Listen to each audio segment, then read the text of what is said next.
Hey, y'all, it's your girl, Attorney Simone, your legal bestie, and we are doing the fifth day of the Diddy trial. Now it's day 4 of Cassie's testimony. In honor of all that's going on, that's why I've got this backdrop here. Um, sorry, it's that's Diddy's jail cell. That's where they got him, y'all. Come on in here. Come on in here. We got to get caught up. Now you'll see from my little thumbnail that I have there. It's got Cassie on one side, Diddy on the other, and right there in the middle, y'all, that's Dawn Williams from Danity Kane. Here's why. A little birdie has told me if they finish up with Cassie today, and we don't know if that's going to happen, but if they finish with Cassie, Dawn is next. Dawn's taking the stand. So if it's not today, Dawn's going to be on the stand on Monday. And Aubrey O'Day is also supposed to take the stand. So we've got a lot to get caught up on now. So come on in here. Let us know where you're viewing us from. And we're going to get right up into it. So yesterday, kind of the summary and the importance of yesterday's testimony. Here we are. Is that yesterday it really just continued with cross-examination, and there the prosecutors really tried to show that it was consensual, show that there were times when Cassie sent messages to Diddy where she was actually suggesting that she missed FOs. There was even a message where she said she wished that they had time to do an FO before he had to leave town. So really bringing home the fact that it was consensual and that this was no form of coercion. You got to have coercion to have the racketeering. You have to have coercion to have the S trafficking. But here is the thing. They're not expecting Cassie to prove up the whole case. They're not. If that was the case, they wouldn't have victims 2, 3, 4, and 5 listed in the indictment. So far, I would say Cassie's testimony helps support the one claim of transportation for prostitutas. That's what I'm calling it for YouTube purposes. She's helped to support that. The other stuff, it can be willy wonky, depending on how you cut it, because I can see why a number of people have said, hey, I would feel really uncomfortable sentencing this man to a potential life in prison sentence based on his freaky 11-year relationship with this girl. Fair enough. So as you listen to the testimony, I want you to think about the fact that Cassie's purpose is to lay the foundation that this is a jerk. You follow me? Her job is to establish we got a jerk on our hands. Do you feel like she's doing that? Good morning, y'all. Oh, yeah, Shelly B. I can't wait for Aubrey.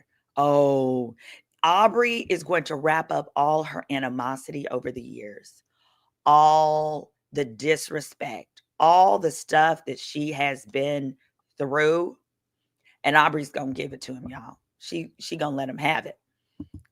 Oops, sorry. Yeah, Shelly B. Yeah. So it says yes, and no one listened to Aubrey. This is her chance because Aubrey has been saying for years that she was under a contract, and so that was a component of why she couldn't speak. Aubrey's father, they say, is a lawyer. I have not fact-checked that. But if that's in fact true, it also explains why. And it says, spiritually says, good morning. I'm convinced Cassie was given immunity. Yeah. It says, remember, she told Chopper, I tried to do what I could. It sounds like the feds came after her first and said, hey, no. No, so I can understand why you think that's spiritually guided. I want to clarify this. Here's what happened, and I've done this in a civil case before. If you're unfamiliar with me, I was actually the first attorney to file a civil suit against R. Kelly for his conduct. You can look it up, look up the docket. New York State, under the same set of laws. This was in 2018, under the same set of laws that Diddy is now being persecuted under, right? So I kind of created the framework, the rubric. How it works is this. You do your civil case, you wrap up all your evidence, and you kind of take it down to the feds or you take it to the police station in nice little binder. You do the work for them. Frequently, I get people who call me and they'll say, "Oh, I've got a public defender. I don't think I'm going to do a good job." I don't think they're going to do a good job on my case. I always say, when you are dealing with the government, you got to do their work for them. They are underpaid, overworked. So what happened was, after the civil settlement, or it could have been during that process, but for sure after that civil settlement, her lawyers took all that evidence, walked it down to the feds, walked it down to a New York State police station, handed it over and said, "Here you go. Talk amongst yourself." And from there, we are here today. Once you start that set of evidence, once she turned over that phone, it was on, baby. It was on. It says, "In my opinion, the lack of payments to employees would be considered as trafficking, especially taking Cassie's." Now, that taking her passport. Mm, mm, mm, mm, mm, mm. So I want you guys to know. Oh, thank you, spiritually guided. You said you're in court a lot for kids, so you know it, girl. You guys are overworked, underpaid. So Cassie's lawyer basically took all the evidence that they shared with Diddy's attorneys to get that 20 million and simply said, "Here you go. Here's a copy of the binder," to the police. And the police said, "Huh, it looks like we got something there. It looks like we've got some here." When I tell you this federal investigation has been the most top tier, they have gone back and found witnesses from 20 years ago to corroborate the facts here. So this is why that division of the government, the Southern District where this is being tried, has like a 95% conviction rate, because they do the work on the front end. So a lot of people are like, "What took so long?" It was doing that work. It was doing that work on the front end. All right, so here we go. This morning, what it started with blah, blah, blah, blah. What started this morning is the judge was like, "Listen, I'm gonna give these people their money." Associate Press. The judge was like, "Listen, y'all got to get this lady up out of here. Y'all got to let her go by the end of today, because she's so pregnant." The prosecutors are fearful that if they're unable to wrap up with Cassie over this weekend and she goes into labor, it could cause a mistrial and would. If Cassie is not able to finish her testimony, it absolutely would cause a mistrial. This case has supposedly cost the state $25 million, and I believe it. All right, so starting off, the prosecutors tell the judge that the defense is trying to, quote, filibuster its cross-examination. Filibuster is when someone, like in our government, in Congress, they will keep talking and yapping, so they're running out the time for the other side to make contrary arguments. It says, this was this morning, a day after an attorney for Combs claimed the prosecutors purposefully delayed calling Cassie to testify so that the defense would have less time to cross her. Prosecutors shot back in a letter to the judge overnight. Y'all, I haven't even read all the overnight stuff because I figured the news articles would summarize it, and it's ridiculous. It says, prosecutors said it seemed the defense lawyers were intent on forcing Cassie to return to the witness stand on Monday so Combs could review transcripts over the weekend and help them prepare additional questions for her. Here's the thing. Y'all, have an inside source with Diddy's legal team. Baby, Diddy was hot.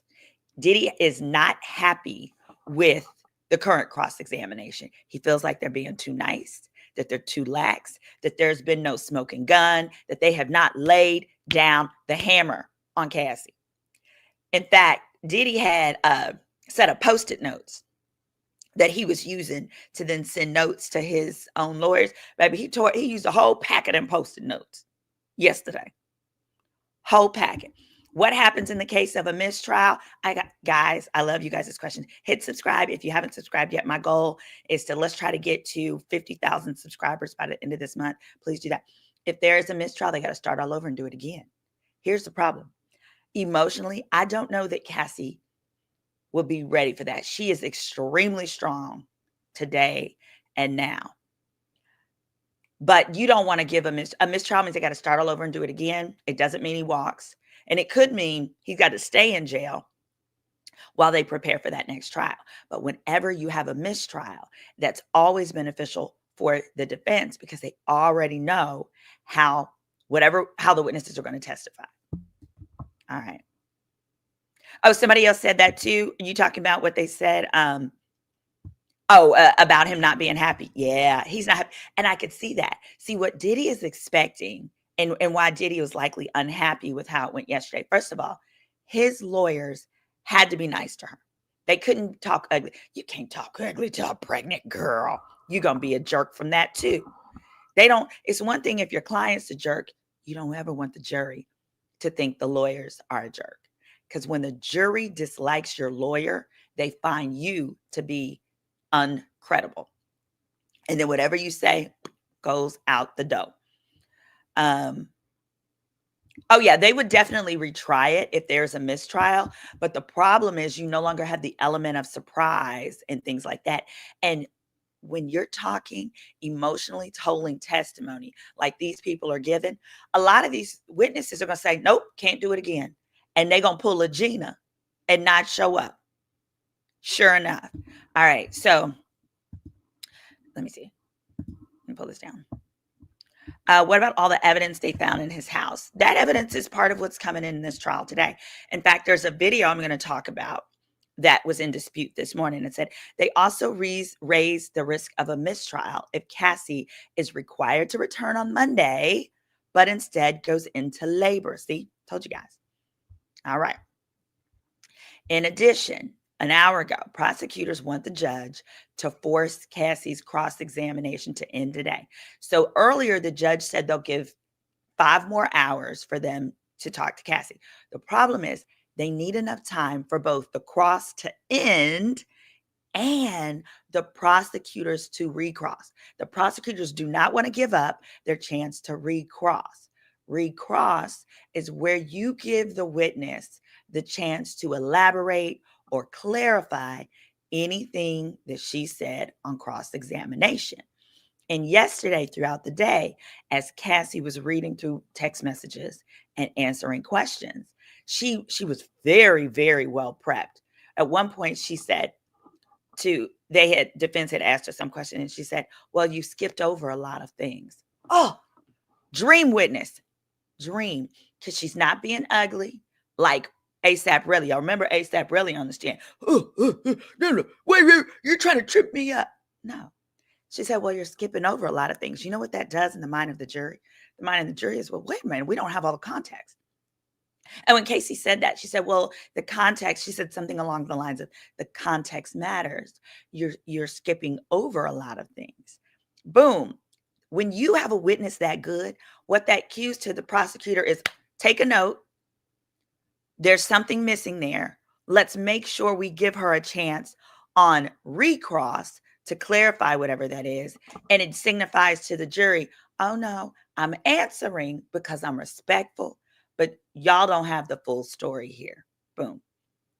All right. It says defense will have had multiple more hours to question Cassie than the government took in its direct. The government was trying to say, hey, look, we had a day and a half. They should get a day and a half, and let's move it along. A defense lawyer asked questions stemming from civil lawsuits against Combs rather than the criminal case. For example, by asking her if illegal substances were in the baby oil used during the FOs. Where's my pen? I need to make a note about that. Oh, here we go. Yeah, asking about illegal substances. Hold on.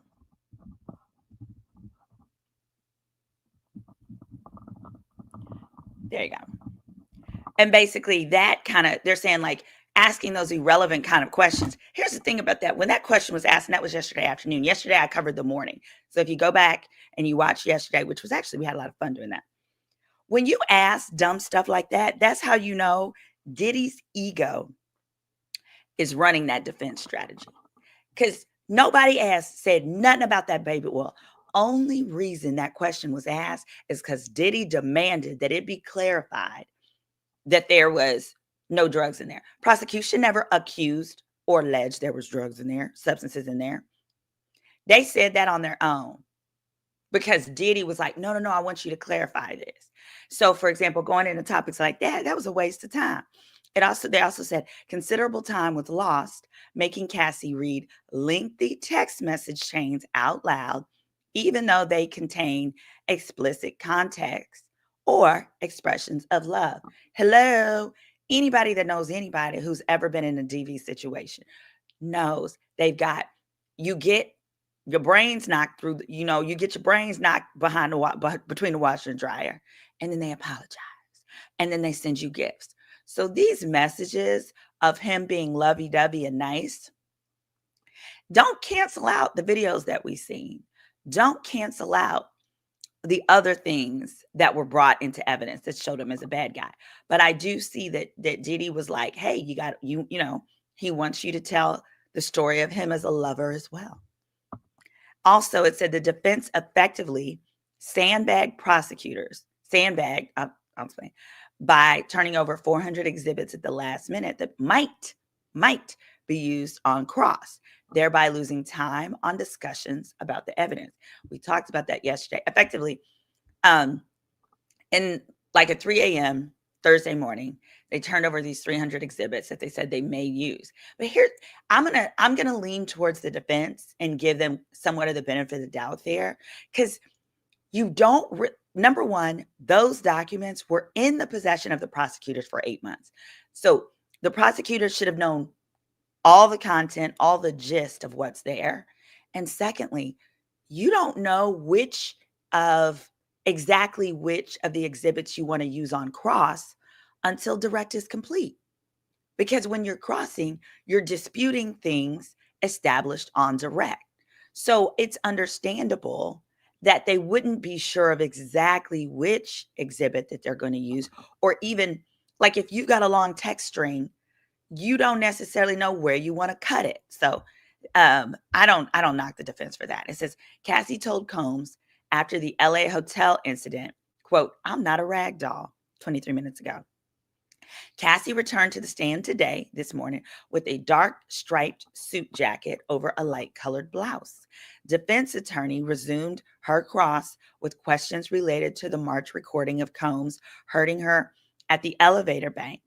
In it, Combs can be seen slinging her to the floor like a rag doll, kicking her and dragging her into the hallway. The lawyer had Cassie read aloud a message in which she complained that Combs was out of control from substances and alcohol that day. In the message, she told Combs, "I am not a rag doll. I am somebody's child." Oh my God. Oh. Oh. Hold on. I got to put up this picture. Hold on. I got to put this one up. She said, "I am not a rag doll." Oh, that's not the one I wanted. I'm somebody's child. But yeah, these are somebody's children too, right? Diddy's daughters. Diddy's daughters, who are 1 year younger than how old she was when he was slanging her around. Right? 1 year difference than when he was slanging her around. I want to put this one up too, because this picture just pisses me off. Hold on, let me see if I can get it. The hell did I do with it? It's about to piss me off.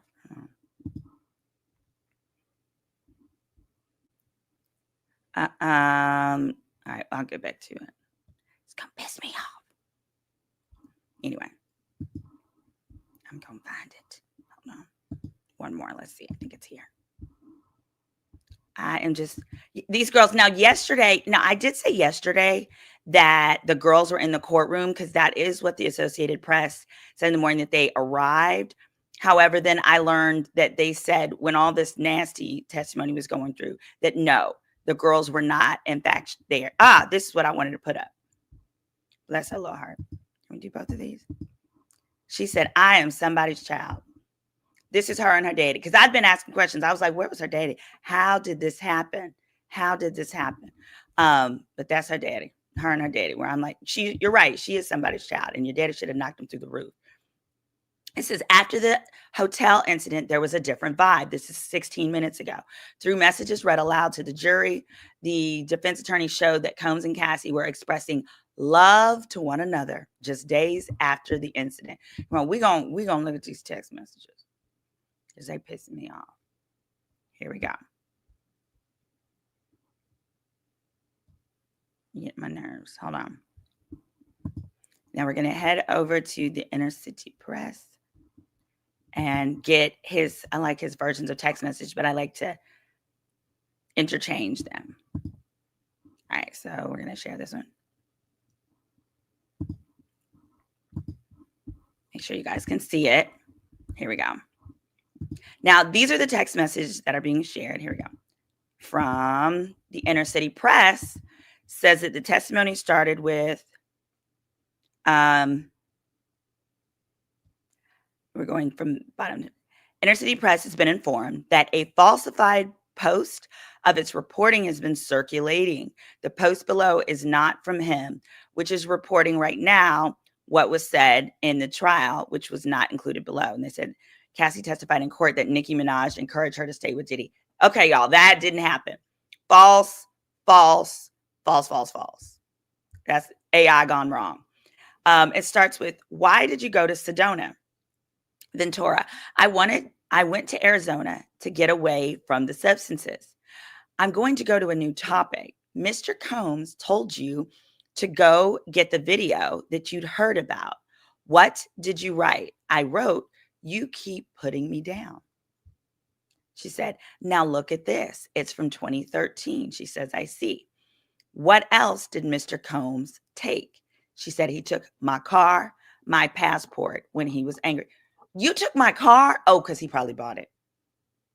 You took my car, you took my passport. Hold on. Wait a minute.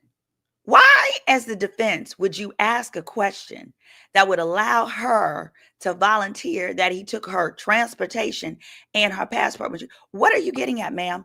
How is that helpful to your side? I'm not understanding that. I said, let's refresh you about Mr. Combs being in rehab. She said, I vaguely remember. So Diddy went to rehab after the 2016 incident, which didn't work. Let me take a sip on that one. Didn't work. If you're new here, guys, I'm attorney Simone Redwine, your legal bestie. I break down legal cases as though I'm talking to my friends at brunch. Drunk brunch, sober brunch, whatever. So feel free to pour up a drink. It says, is it theft to take somebody's passport? It sure is. Yes, it is. And a big deal. Oh, yep. NH is saying, please start proving criminal acts. I'm afraid they don't have anything against him. I think she's saying, so gangster activity can't be proven. S trafficking with probable transactions can't be proven. Now tell me this part. Why would you say without transactions? Why would you say that? Because I want to clarify this. The workers themselves took the stand and said that they were paid and said how much that they were paid. And not only that, one of the workers explained, for example, his usual salaries, I don't know, $300, but that Diddy paid him $3,800, and that if he couldn't get it up, Diddy didn't give him anything. I want you to be very clear. So, because no offense, but there's a lot of law and order out there. So I can understand how, we're really used to a certain version of receipts. But I want to say the best receipt is testimony that can be cross-examined. In that cross-examination, Diddy's lawyers made no attempt and did not dispute or disprove that boy received $3,800 or that he was paid for his time. Also, he participated in 13 of them. You really think this man's going to do 13 for free? So I say that to say, of the allegations that are in the indictment, it appears that the transportation for prostitutes has been proven. All you needed was, you've got Cassie taking the stand saying, I coordinated, I selected the people and staff paid them. And then you've got the worker themselves taking the stand and saying, I did the work and I was paid. Boom. Any questions? You guys have any dispute? Does anybody well, I'll ask you, does anyone feel that these workers were not in fact paid? Right. There were also videos. The videos, remember, were put on the screen and shown to the jury and counsel, but not to the public. So there is no dispute that that has been there. Here's the thing. Hate to tell you guys, prosecution has already proven 50% of what they need to get the RICO. You heard me. Hold on, let me show my big face as I said it. Prosecution has already proven 50% of what they need to show to get to the RICO. Why? Because they only need to show 2 offenses, and they've already shown the prostitutes. Yeah. It's which part is not true? It says they were paid. He just didn't pay his artists. I do believe that. Also, remember, this is week 1, day 5. They're going to have KK and other people take the stand and say, yes, I coordinated payments, whether it was Cash App, this, that, or the third. Yes, they only need 2 predicate events, correct. They've proven 1, S, which was the trafficking for prostitution. So now they only need to prove 1 more. I know it sounds crazy. But it's the truth. We're really on the, technically this is the 3rd witness, because we had the hotel security guard who authenticated the tape. That was his purpose, among other things. Then we had the S worker, Daniel Phillips. And then we now have Cassie. So they are 50. Let me tell you this. They are 50% of the way, and we are on day 5. They were probably 50% of the way on day 3, I would say, because once they had the worker take the stand and say, what needs to be shown? Worker take the stand and said, yes, I was a prostitute and I got paid. And they've provided no evidence to dispute that. Now, of course, on their defense side, they could always come back and say, oh, you did this because you wanted to be in Diddy's presence. You did this because you wanted a music contract. They could say that. I don't think they will. Oh, somebody said, okay. Well, I don't know. If you guys know, someone else says, Attorney Simone, so Cassie's testimony, it's not that her testimony wasn't necessary. Her testimony is laying a foundation.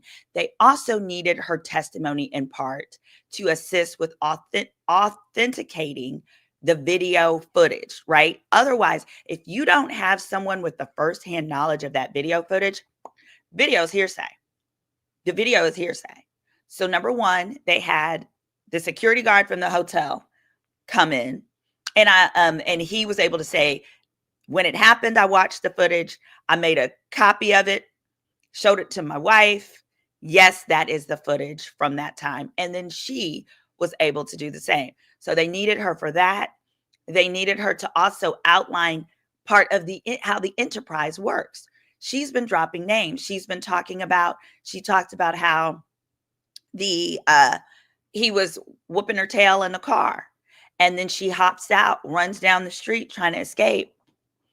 And one of his security guards, and he tells the security, go get her and bring her back to me. And they did. That's part of how you prove an enterprise. Oh, I love when people tell me I'm making stuff. I believe Diddy used the hope of music payment. Yeah. So that actually is part of coercion. And in the similar R. Kelly case, R. Kelly was taken down for doing the same thing. They did it to him. Record contracts, or that he would blackball them if they didn't. So yes, that is critical, and it is important towards the coercion, as well as him saying coercion is also when he says, I'm going to release this footage to your family and to the public, and I'm going to humiliate you with it if you don't commit another act with me, or if you don't do as I say. Thank you, Jay and Jax, for the super chat. It says, if Cassie set up FOs, doesn't that show she did the trafficking? It sure could, that she would be an accomplice, but it doesn't alleviate him from the problem. So using the analogy, let's say 2 people pow-powed someone. If your co-conspirator takes the stand and says, I was standing there and I passed him the weapon, it doesn't change the fact that the other person can still be found guilty, right? So you're right. Yes, she absolutely can. But it doesn't change the fact that he can still be liable for it. In addition, she's not the only person that's going to be there to prove up ST. There's going to be other witnesses. There's supposed to be other witnesses as well. That's why there's multiple counts of that. So therefore, if the jury decides, I'm not feeling Cassie's testimony on it, they still have the ability to say, but other witnesses that are presented, I believe them, and therefore, yes, we're going to find him guilty on that. Great question. All right, so let's see. What's this saying?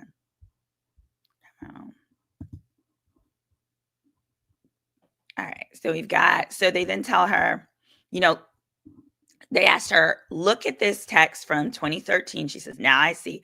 What else did Combs take away? She says, my car, my passport when he was angry. Let's refresh your memory about Combs being in rehab. Now they're trying to basically make a jury empathize with Combs in order to see, in other words, that, the reason that he acted a fool is it wasn't him, y'all. It wasn't my client. It was the substances. Have pity on his soul. It was the substances. It says, why did you go to Sedona? She says, I went to get away from the substances. I'm going to get, they now said, I'm going on to a new topic. Mr. Combs told you to get the video that you'd heard about. It says, what did you write? I wrote, you keep putting me down. I'm going to play some audio. Ventura is saying in the audio, if you saw a video of someone effing me, who was effing me? You have it. Why didn't you show me? Because I'm not disrespectful, bro. Ventura says, if you don't show me, I will take your life. I will cut you up. Oh, y'all. Still, the audio is playing for the jury. She says, I will effing unalive you. I've never unalived anyone in my life. I am going to F you up. I am not going to be, it's not going to be blood on my hands. Someone else is going to do it. I'm not playing with you, Sujit. Tell me. I don't know who Sujit was. She said, that was you. She said, yes. Did Mr. Combs express concern about these videos being released? When? Ever? Yes. The escort, Jonathan. You thought he took a video? Yes. Oh, hold up. This is Cassie not talking to Diddy this way. So whoever Sujit is, she's telling this Sujit person because Cassie and Diddy had heard a rumor that one of the escorts took a video, and we don't know if it's Jonathan Odie, because I'm sure he did some stuff like that. That boy is loony fucking toony.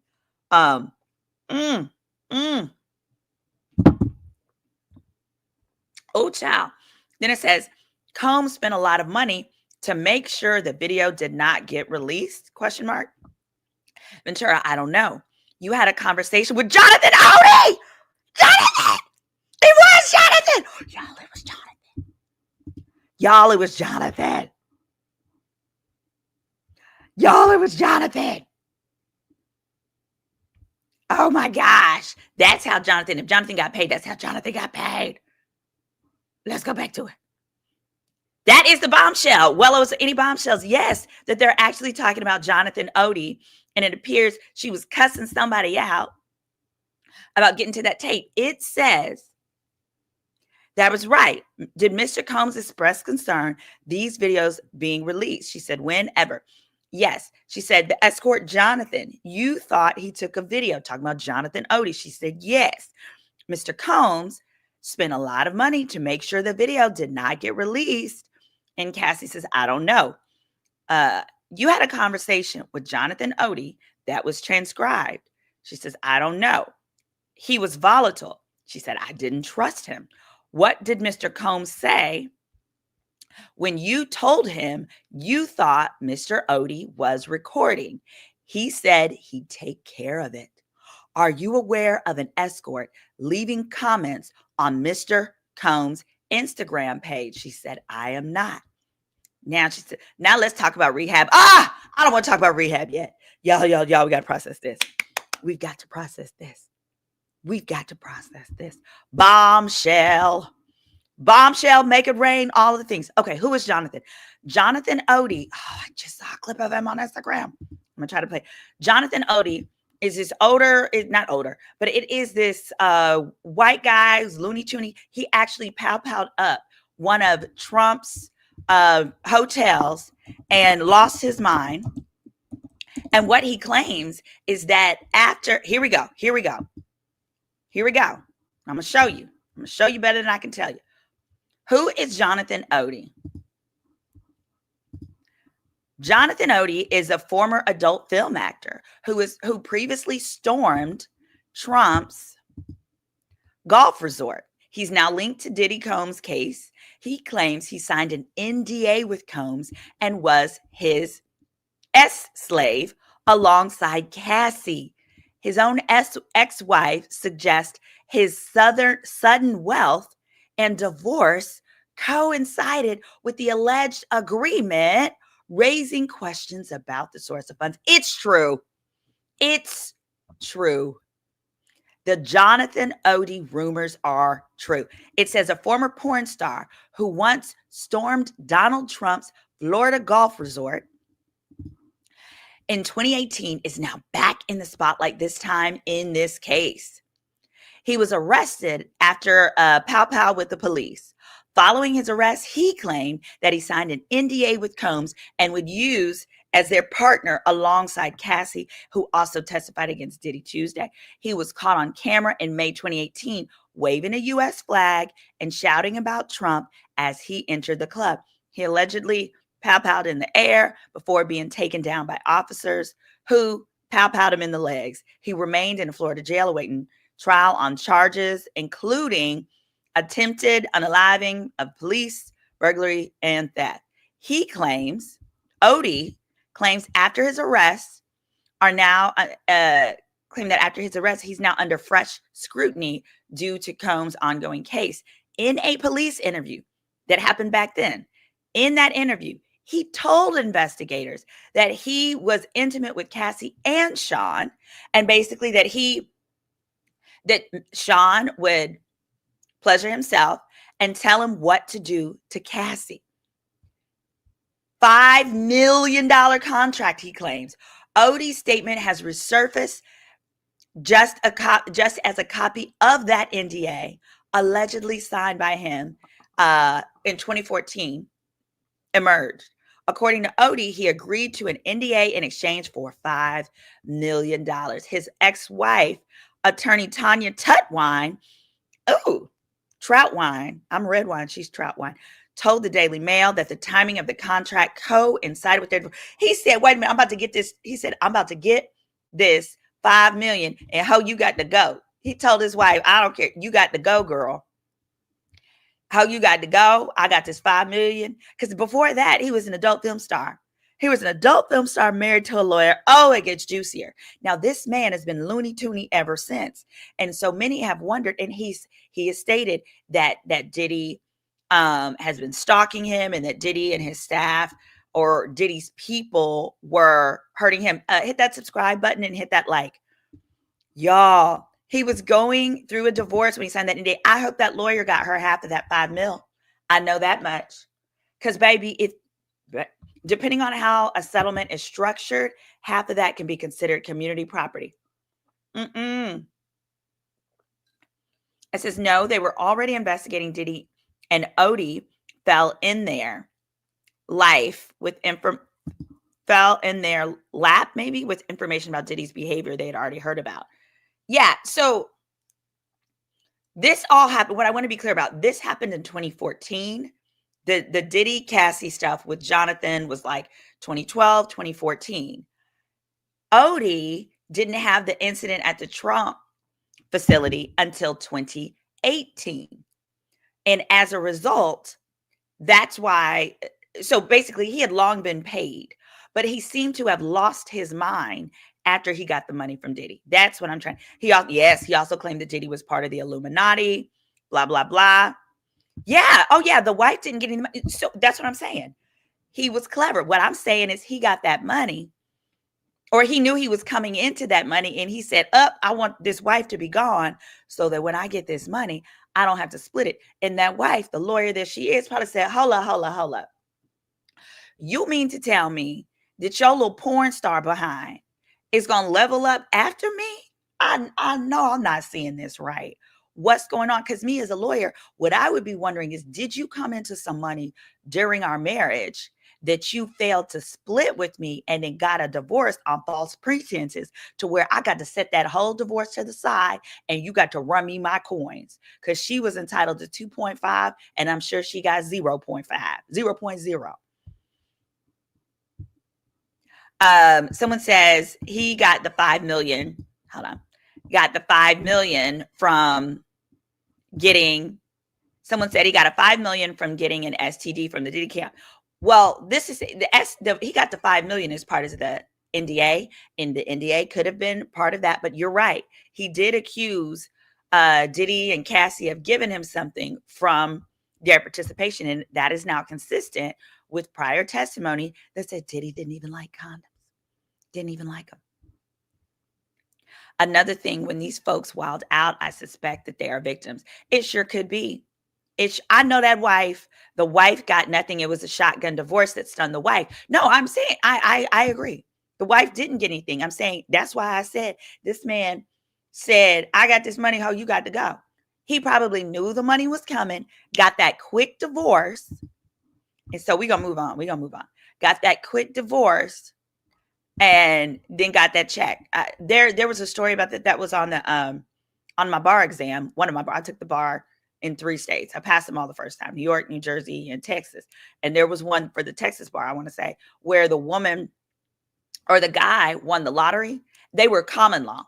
The guy won, no, the woman won the lottery and just went on her way. And after she won the lottery, just distanced herself from him. He filed for divorce. She was like, we can't be divorced. We never got married. He was able to prove that she ran around telling everybody that was her husband. And then he was able to get half that lottery ticket. So you can't, you can't play with people and their money. All right. Mr. Combs spent a lot of money to make sure the video did not get released. Cassie said, I don't know. He said, you had a conversation with Jonathan Odie that was transcribed. I'm not sure. He was volatile. She said, I didn't trust him. What did Mr. Combs say when you told him through the recording? Oh, yeah. Then they switched down. Now, let's talk about rehab. Do you still, I guess it's use Suboxone? Let's talk about rehab. Do you still something Suboxone? She said something like that. What does it treat? She said opioid addiction. Objection overruled. You wrote a book in rehab. The place treats, sexual compulsion.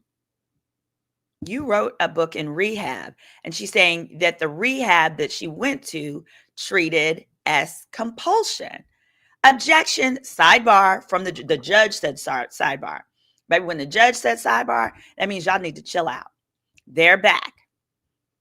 Did you get neurofeedback therapy? She said, yes.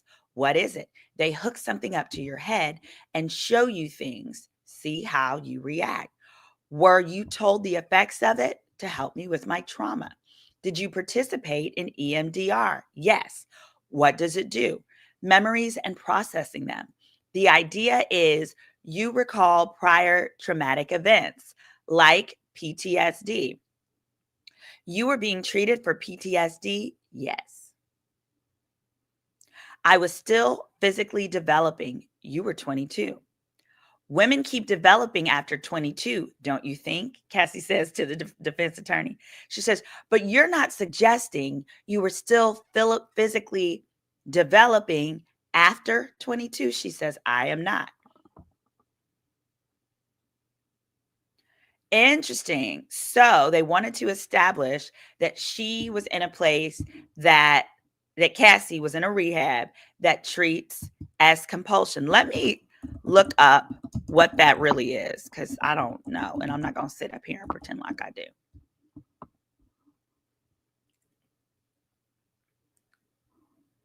Okay. It says it's known as compulsive S behavior, hypersexuality, or S addiction. Oh, wow. Oh, wow. Where's my gavel? Oh, my life's in shambles. My stuff's everywhere. That is so interesting. There's so many different ways that this could be played. Hold on, I'm gonna take my Adderall today, y'all. I gotta take my medicine. I'm gonna stay on track, y'all. This is a lot we got to focus on. Are y'all having fun? Let us know if you're having fun in the chat as you're following this kind of breakup or this. Y'all, this is a lot. Hit that like and hit the subscribe, please. Let's help us get to 50,000. It's 3,000 of y'all in here. If y'all all hit the subscribe, we're gonna get that goal.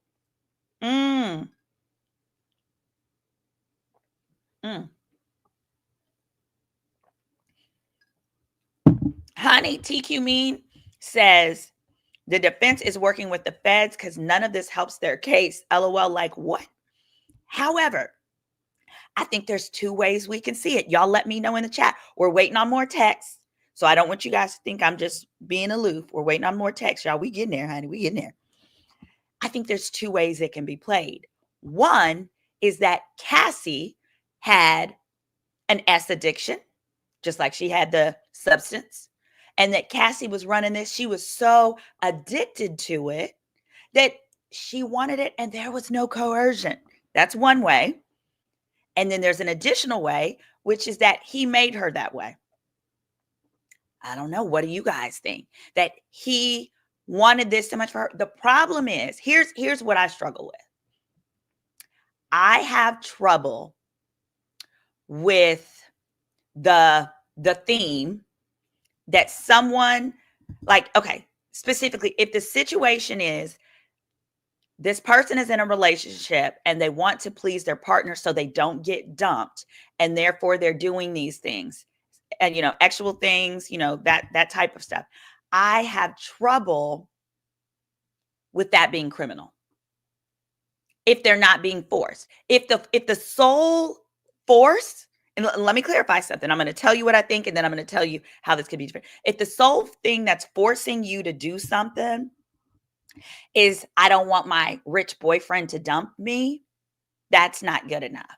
However, what they have layered on here, and what I do believe is true, is that it might have started that way. It very well might have started with, I'm going to do these things he wants me to do because I love this man and I don't want him to leave me. And I know he has other options because he cheats in my face.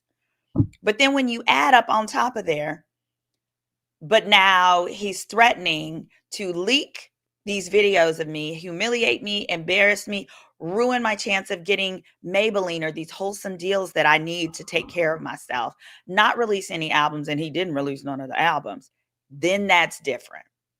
Then that breaks it up a notch. He made her that way, some are saying. She didn't even know or had experience with oral. That is true. Oh, thank you for liking the channel, Clara. Beating, threats, it's not just don't dump me. No, you're right, Erica. But I want to clarify, there's a difference. There is a difference. When you add in, and that the other stuff that we're talking about, Erica, is the stuff that they're saying would constitute coercion. Does that make sense? Because we've seen in other areas, there were women who say, I didn't want to do certain things, but then I didn't want to get dumped. So for example, in Shannon Sharp, some of the accusations there, yes, my background is jail. They upped in, this is the sale. This is the sale, he said. It says, I guarantee if they put Ryan Leslie on that stand, he would say she gave him, oh, Lord. I don't believe for 1 second that she was with him 3 years and none of that. Oh, you'd be surprised. Because that probably wasn't his only girlfriend. And she was 19. Ugh. Girls never take it. I would never compromise my manhood or integrity to be a star. Burn for what? She had experience doing it because she had boyfriends before him. She was groomed. What more do they need? Okay. Yeah, that's his jail cell. I want him to feel at home just in case, if any of his team is watching. Welcome home. Welcome home. There we go. Come on. Let's see. We got some more tweets. Let's see what we got here. All right. She said, you were 21, you were developing. You're not suggesting that you were, but you're not suggesting you were still physically developing after 22. I'm not. Here's the thing. Y'all, they better hurry this up. Because they ain't got but a few hours left with her. Get to the smoking gun. Y'all better hammer it. This is why Diddy is mad at him, at his own legal team. They said this message is about having a FO without the K, right?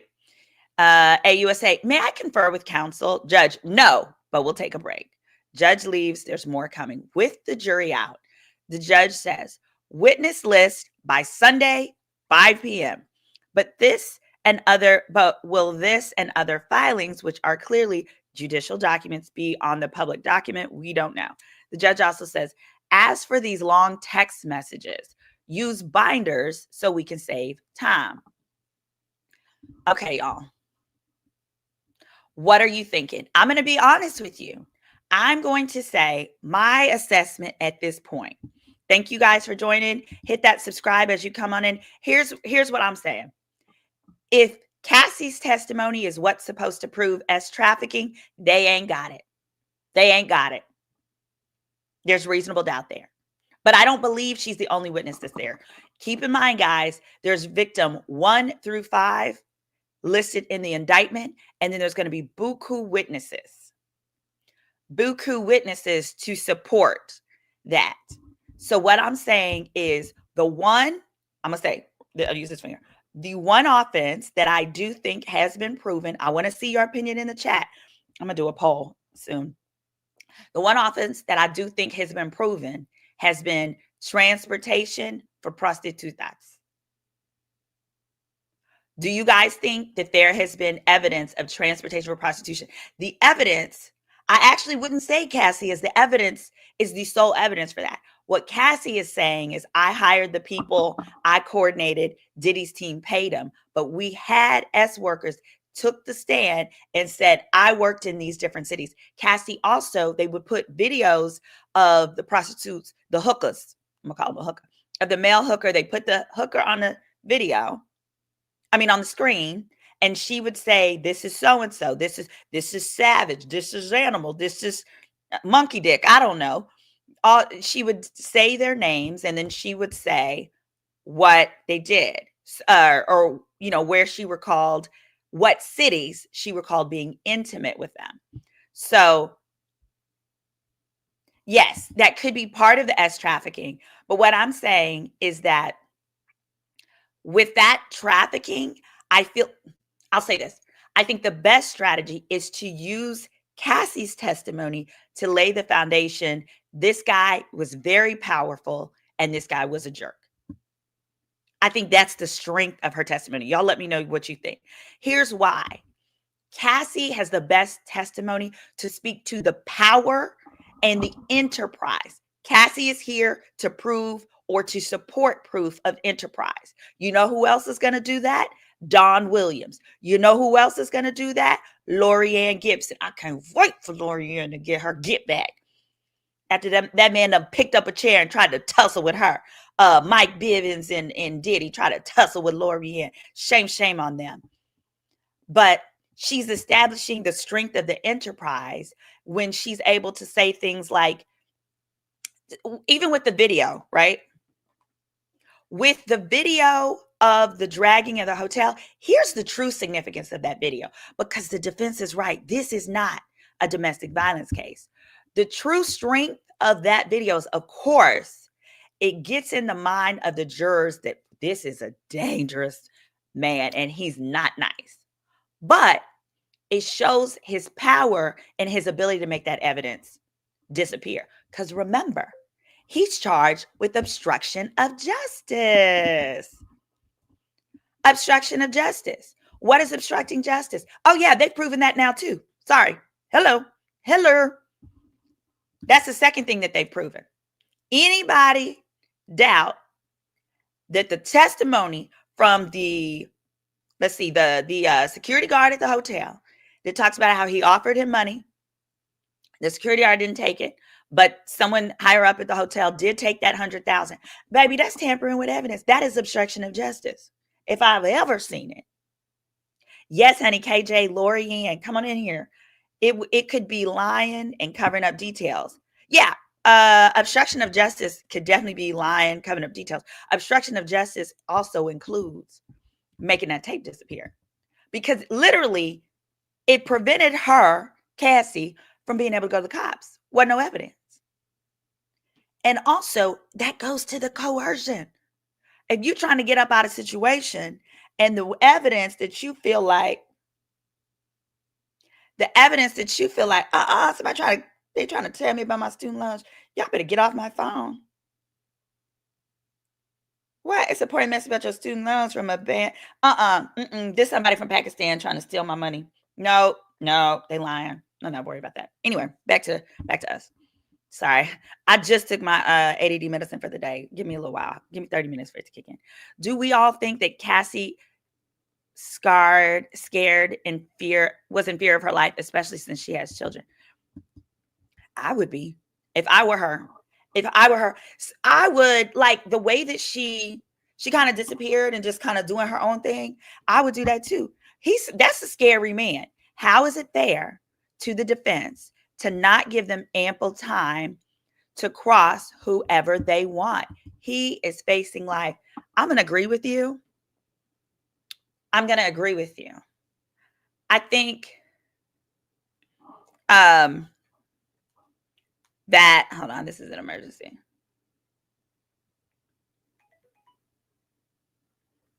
Hold on one second.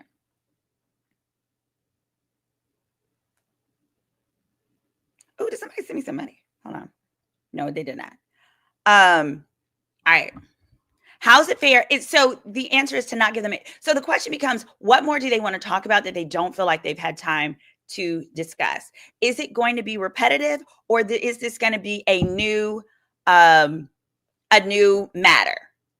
If it's repetitive, then that's what they're saying is the issue. Because as of right now, it's these long chains of text messages that are really just, so what the judge really doesn't like is that he feels like they're wasting time. Here we go. Hold on a second. He feels that they're wasting time by showing these text messages of Diddy just being a nice person. Like, who cares? They're like, that doesn't get to the core of things. But part of the challenge, I believe, is that Diddy is really running, as he should. Diddy is paying approximately $3 million per month for his legal defense. Per month at this point. With all those lawyers on, $3 million per month. So you're damn skippy for $3 million a month. I want to get what I want. It said Diddy should get 3 months for the tape. That's it. She was a freak too. Oh. So X trafficking, isn't it against the victim's will? Ain't it? Here's what's weird. Not necessarily. So this is an excellent question. The trafficking has to have an element of coercion in it. So I asked the same thing because I was like, it has to be coercion. It has to be something in exchange. So if the coercion is, you need to do this, or I'm going to release this footage of you, that can be sufficient. So it's vague, but they better do a really good job. They better do a very clear job with, here we go. They better do a very clear job as far as, in the end, breaking down what laws were violated and what witnesses prove up that violation. They better be clear. All right. So it says now the judge says there's a real break. It might be, let's see, what time is it? 10. It might be, so it's 11. Over there, it's 11:17. So they might be breaking till noon. We're going to move on. We're going to move to the AP. Okay, there we go. And I'm going to,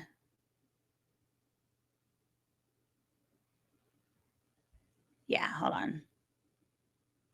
Got it. We're going to switch to this other page and we're going to read another version of the updates.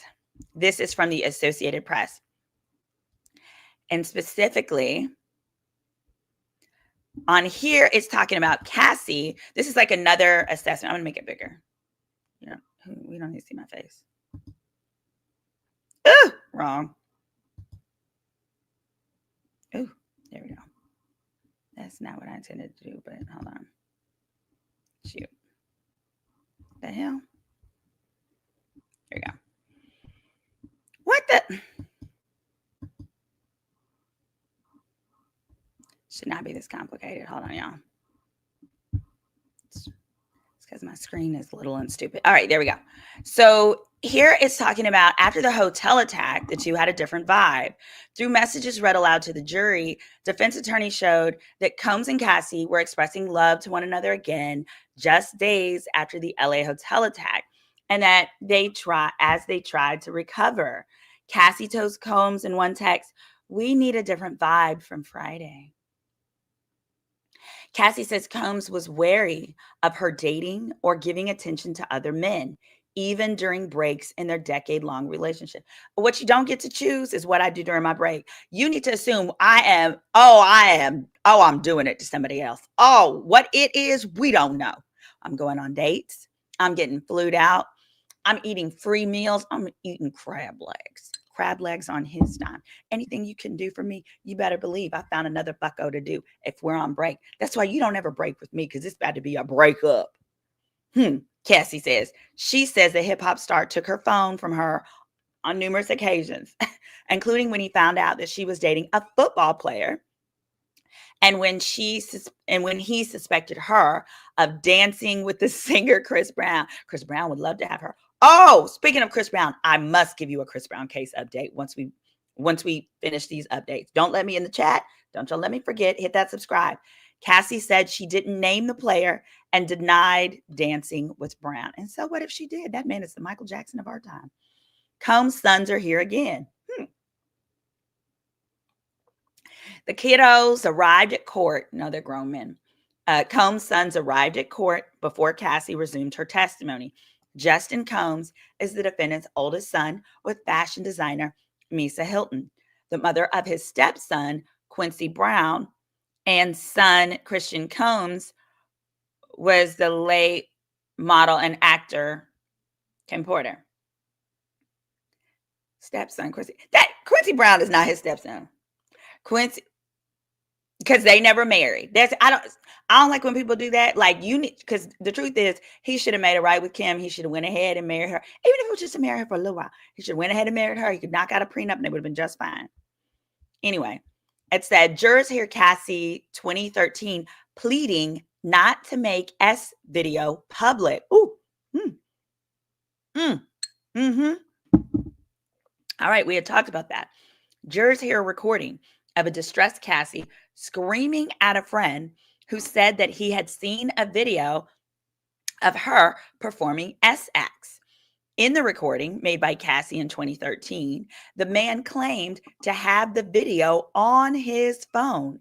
Cassie is heard pleading to see the video and then threatening to unalive him if it became public. She said, "I have never unalived anyone in my life, but I will unalive you," Cassie told the man, punctuating her threats with profanity.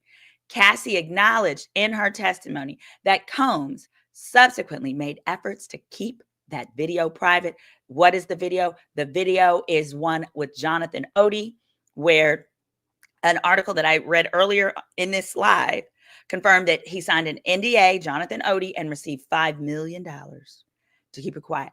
Cassie is confirming Jonathan Odie did make a video and did get paid to keep it quiet. So defense brought this out to show that Cassie can be tough. Cassie can be violent. Cassie can stand up for herself when she wants to. But here's how I think it could also be spent. This could also be spent to speak to just how coercive it would be to her for Diddy to threaten to release her tape. So if this is how she behaves and she's that concerned, right, with a stranger, because she is so fearful of this video getting out, then it is consistent with it being coercive for Diddy to continue to threaten to release it whenever he's mad at her.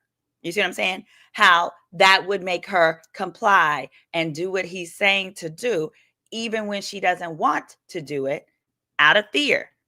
So I don't know that this was the smoking gun that the defense may hope for it to be. What do you guys think, though? Her cussing and russing and fighting? This is ridiculous and unfair to the defense. NDA does not protect you from people reporting you for committing crimes. That's right. That is right. Because someone has asked about the NDA. But you also notice they didn't call Jonathan Odie, probably because he would be a horrible witness. He's loony toony. Of course, she didn't want that video out. 50 Cent said he saw it, though. Oh, Lord. Don't think they would have brought him to trial if they didn't have goods on Diddy, correct? As crimes are so underreported because the victim gets re-victimized. That is so true.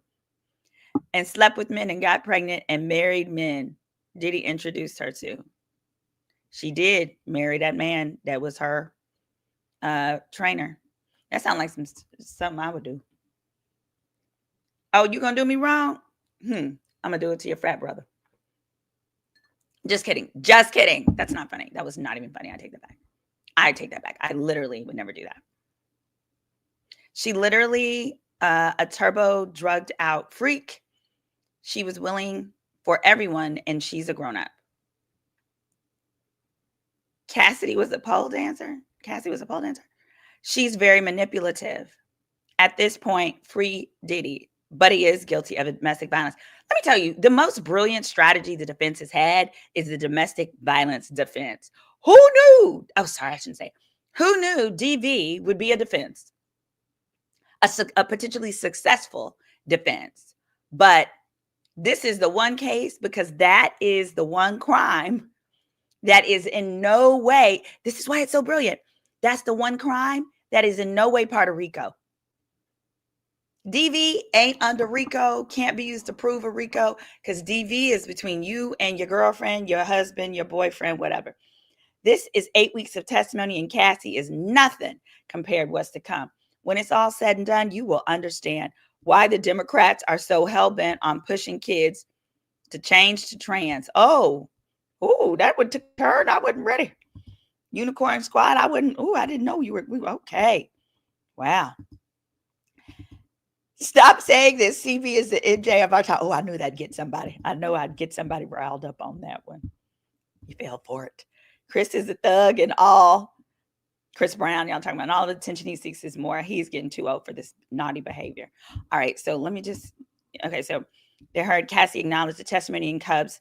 Yeah, Combs got rid of that. All right, also, Cassie is questioned about going to treatment in 2023.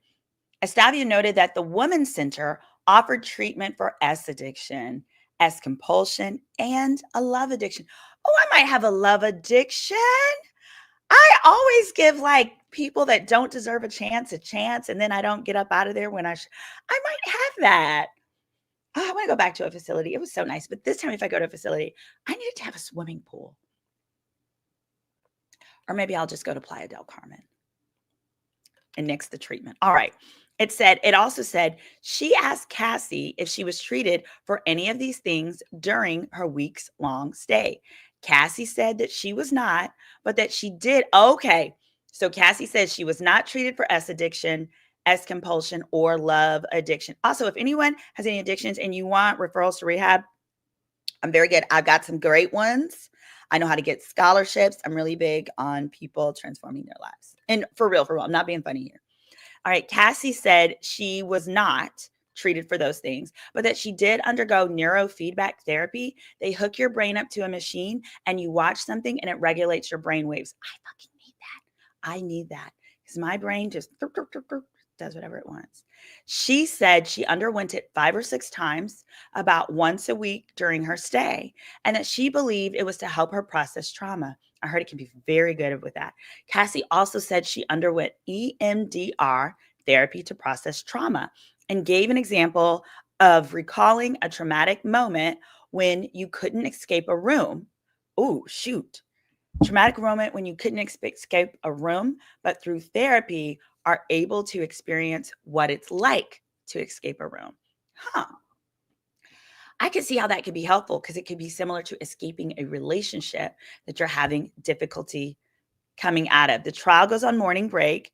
He complained to lawyers during the 10-minute break that Estables Cross has been interrupted too often by disputes over evidence. So to the person who said, hey, this is unfair to the defense, they're not getting a chance to put on their full defense. It sounds like the judge is trying to help with that. It said there's time and there's time and then there's trial time. He says, by now, the jury has realized that time estimates are rarely right during a trial.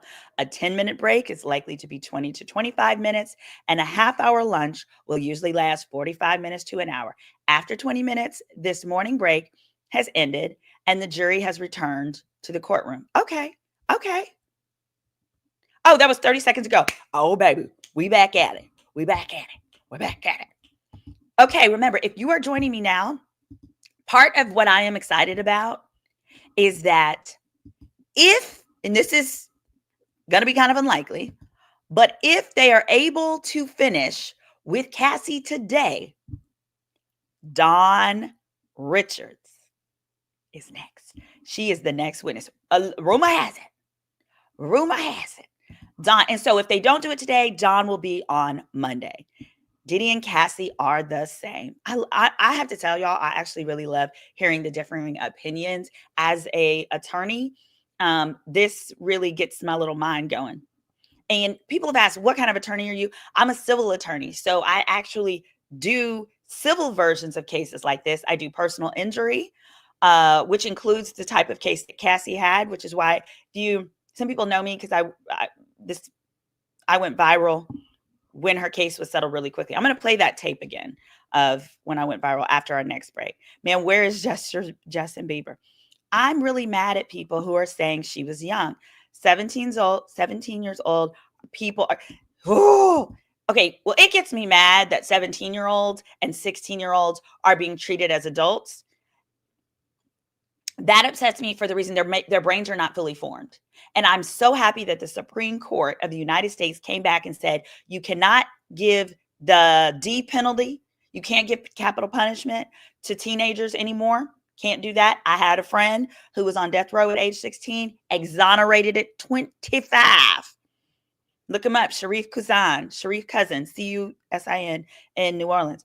But I hear you. I hear what you're saying.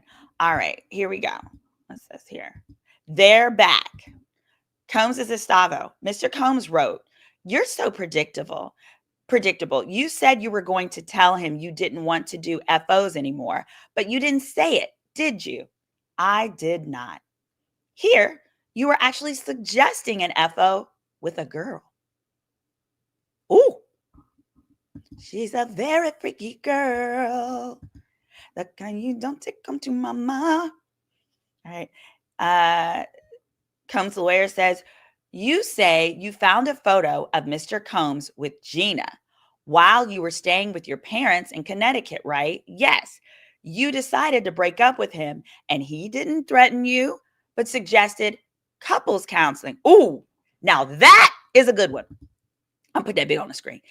That is helpful. Very helpful to the defense. He didn't threaten to whoop you. He said we should go to counseling. Now that sounds civilized. She says, I don't know. I bet they're going to put that text message on the screen. That's what they should do. Anytime a witness says they don't remember something that is going to be so poignantly helpful to your client, you better put it on the screen. Because that's how the jury begins to associate that person with a convenient memory that only remembers the things that are helpful to their side. Once you get a jury or a judge to believe that one side is unreasonable, you can win. You can win. But you got to get them unreasonable. That's my keyword. Instead, I stopped calling people stupid. I used to call people stupid a lot, and that's not nice. Now I just say, well, that's unreasonable. I'm not doing that. That's unreasonable. Because nobody wants to be unreasonable. And if you call somebody stupid, they're going to be defensive. But if you say, well, I think that's unreasonable, people want to feel that they are reasonable, even if you don't agree with them, that they are reasonable. That man said couples counseling. I hope she said, yes, take me. Take my ass in there. Put me on the couch. Y'all ever been in couples counseling before? We're waiting for some more text. Oh, I'm sorry. That one was not put up on the screen. Hold on. I'm going to put that back on the screen for you. Hold on. Y'all need to see this. What the hell happened? Here we go. I want you to see this. Okay, here you are. It says here specifically, Combs, you say, oh, here it is. They're back. Again, he said, Mr. Combs wrote, you're so predictable. You said you were going to tell him you didn't want to do FOs anymore, but you didn't say it, did you? She said, I did not. He says, here, you were suggesting an FO with a girl. With a girl. Yeah, we're in the prison cell, for those who don't know. In the prison cell. Next, it says, you say you found a photo of Mr. Combs with Gina while you were staying with your parents in Connecticut. Y'all, that means he has been rocking with Gina for a long time, because this was like 2016 when she went to go stay with her parents in Connecticut. That was supposed to be right after the hotel incident. And she said, yes, you decided to break up with him when she saw the photo of him and Gina.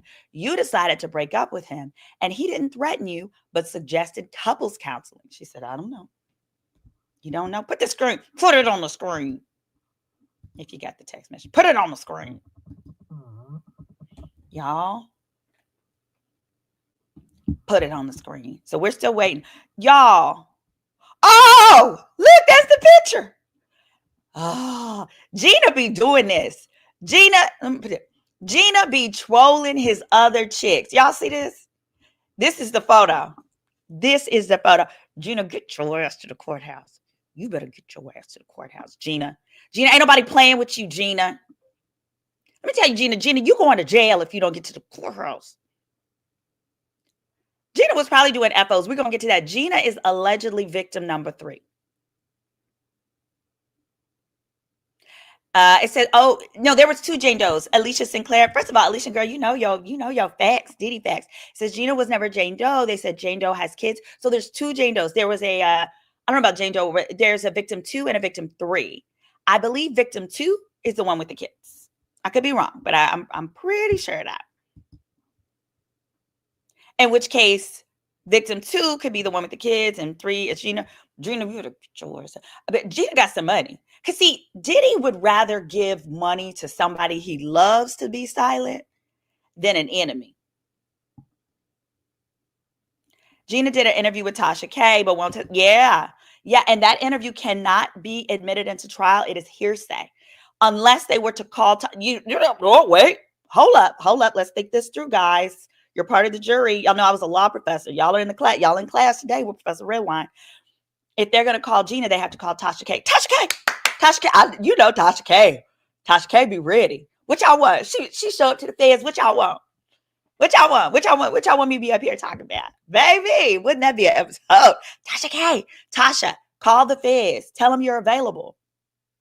Here's why. No, and I'm not even being funny. In all seriousness, Gina and Gina's testimony could not be used unless, like in the video of Gina, couldn't be used unless Gina is there herself.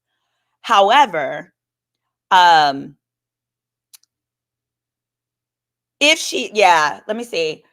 It would still be hearsay if it's offered to prove the truth of the matter, even if it's authenticated by her. But if Gina took the stand, Diddy's attorneys could use it to contradict her, and the prosecution could use it to contradict her. But Gina would have to say something that is the opposite of what she said in the Tasha K interview in order for it to come in. This is the very reason why the music industry is so actually influenced. Look, that is Gina, y'all. So let's just go back to the facts. We're going back to the tweets. So Gina, effectively, Cassie goes, they're on break. This is after the beatdown. They're on break. Cassie stays with her family in Connecticut. Excellent. Taking that break. During it, Gina posts this picture with Diddy, or a picture. We don't know if it's necessarily this one, but a picture. And Gina used to do this, and then they'll start little triggers and go back and forth with Young Miami. Gina posts this. Cassie gets upset, and it says, let me go back to it. It says, you decided to break up with him. Oh, they weren't yet on a break. You decided to break up with him, and he didn't threaten you, but suggested couples counseling. I want to see I need to see the response now. I want to know, it's like, is the prosecution now going to put up a text message that shows they went to couples counseling, or what? Or say that he offered that? Because I need to believe it. I need to see a text message of Diddy offering couples counseling, because I have trouble believing that. I'm having trouble. Yeah. I don't see it. All right, there. Okay, it's slowing down. We don't have another update at the moment. All right. While we are waiting on the updated tweet on this, y'all ready for the Chris Brown update? Let me know. Let me know. Are you ready for the Chris Brown update?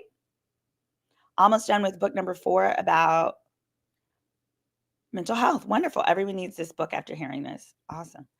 All right, are y'all ready? Let me know in the chat. Oh, y'all not ready for this Chris Brown? Let me tell you, you want this Chris Brown update. You want it. Hold on. I got to make sure I'm ready. Hold on. Don't move. Don't go nowhere. Hold on. Y'all look at the background. This is a jail cell. Hold on.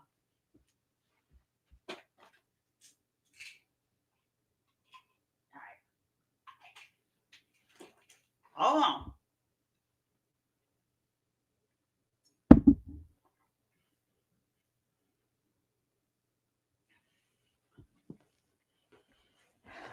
All right, Chris Brown. Y'all don't go nowhere.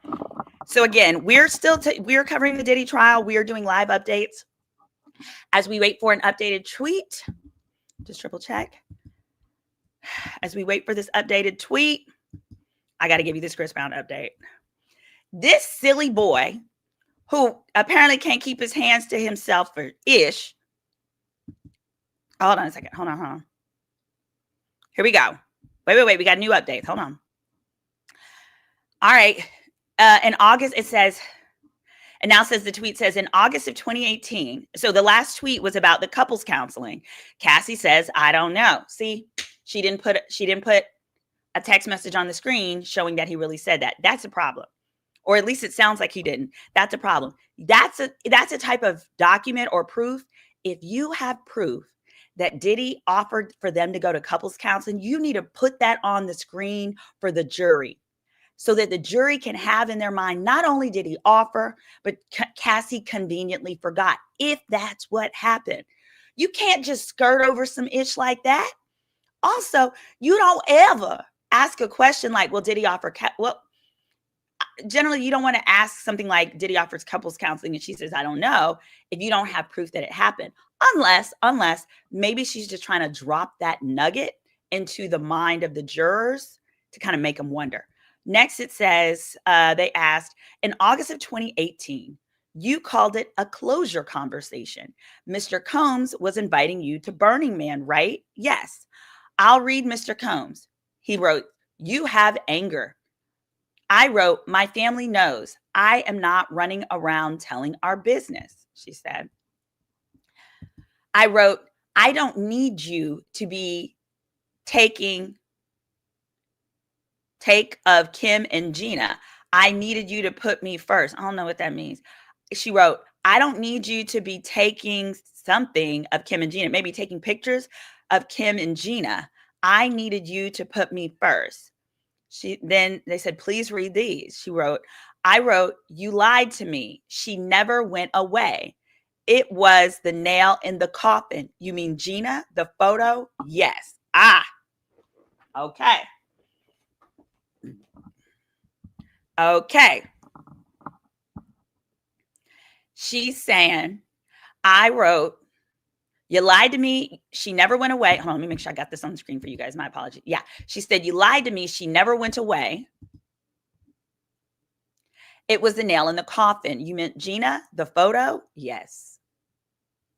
Gina was a nail in the coffin. In other words, she's basically saying, you don't take me around nobody. You treat me like your little S puppet, like your little S doll. Honey, and don't forget at this point, or at that point, earlier on in the relationship, he was still tight with Kim. Now let's remember, the girls are 18 years old. Somebody, can y'all do the math for me real quick in the chat? If the girls are 18, what year does that mean that they were born? Because my understanding is that Kim cut him off shortly thereafter because she found out that he was expecting with her friend, Sarah Chapman. And for Kim, that was the ultimate pain, hurt, whatever. So they were co-parenting, but it was not, thank you, 07. Okay, 07 is when the baby girls were born.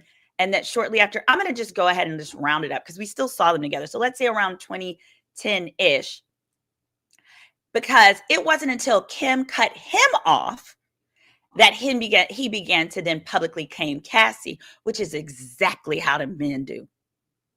Y'all know it's exactly how the men do. Yes, Chance is older than the girls, but see, Kim did not realize he was Chance's daddy until later.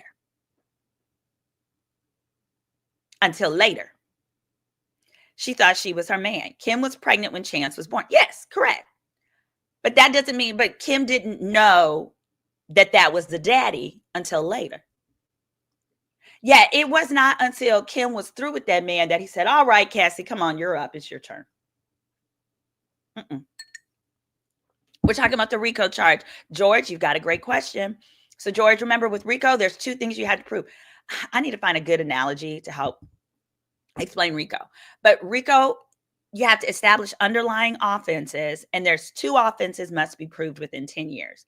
They have actually established, arguably, I want y'all's opinion, 1/2 of the RICO, which is transportation for prostitution. That was established by the S workers who got on the stand and said, he paid me in this city, and he paid me in this other state, in this state, in this state. And by Cassie, when they put 13 different workers pictures on the stand, and she was able to talk about the different cities they were in. And then later they're going to call some of his workers, such as KK, on the stand, and KK will testify that she done paid these hookers, these male hookers, these mandingo hookers, because he liked them big because he got a Tootsie Roll. She paid these. And so that is 50% of what's needed to prove RICO. Now they only need to prove one other offense. It could be obstruction of justice. I think we're going to see some of that. And I think we may have. The making the hotel tape disappear was obstruction of justice. Coercion. You know who's going to help with that coercion? Dawn, Aubrey, Lorianne. Lorianne, yesterday, I read from an article that talked about how, y'all remember on Making of the Band, Lorianne gets into it with Denny and Michael Bivins. So allegedly, they cut the tapes, but allegedly they picked up a chair and threatened to hit her, or did hit her. She went to the police station, made a police report, and everybody got amnesia. The police ultimately said they had to drop the charges because there wasn't enough evidence. Wasn't enough evidence. Well, if they're able to show that Diddy or Diddy staff run around and said, don't you say a goddamn thing, then that's obstruction of justice as well. That's obstruction of justice. So I say that to say RICO looks different under any other different facts. I think we've watched a lot of Sopranos and gangster movies. So naturally we associate RICO with those kinds of things. Like, but RICO is also, handle this for me. Go give these people 100,000, make that tape disappear. Here, go get them hookers, put them on a plane, go put them on Spirit Airlines. Somebody bought their Spirit Airlines ticket and it wasn't them. Hit that like, y'all, hit that subscribe. We are getting there. My goal is to get 50,000 subscribers. I will be so excited. Now, I'm gonna give somebody a free consultation at 50,000. It says, girl, tell me why. It's still early. The pieces are going to be put together. Yes, guys, this is like, think of it this way. This case is like doing a 1,000-piece puzzle. A 1,000-piece puzzle. And we're only on day 5. Now, some of y'all can do puzzles real quick, but we got 8 weeks to do this 1,000-piece puzzle. Yeah, all 3 girls were born in 06. Okay. A criminal enterprise. Thank God Diddy is where he belongs. Yes. They will all be 19 years old this year. Okay. Yeah, this is the beginning. They're putting the pieces together. What we have seen so far is evidence of obstruction of justice and evidence, I would say, of transportation for prostitution. I'm not yet sure about the S trafficking. Why? It's because a lot of what they've discussed appears voluntary. And I believe that is going to naturally create reasonable doubt in the mind. A jury's not going to want to potentially sentence someone to life for anything voluntary. Oh, but this is an important fact to understand. Okay, hold on one second. I am researching something, pulling something up for you.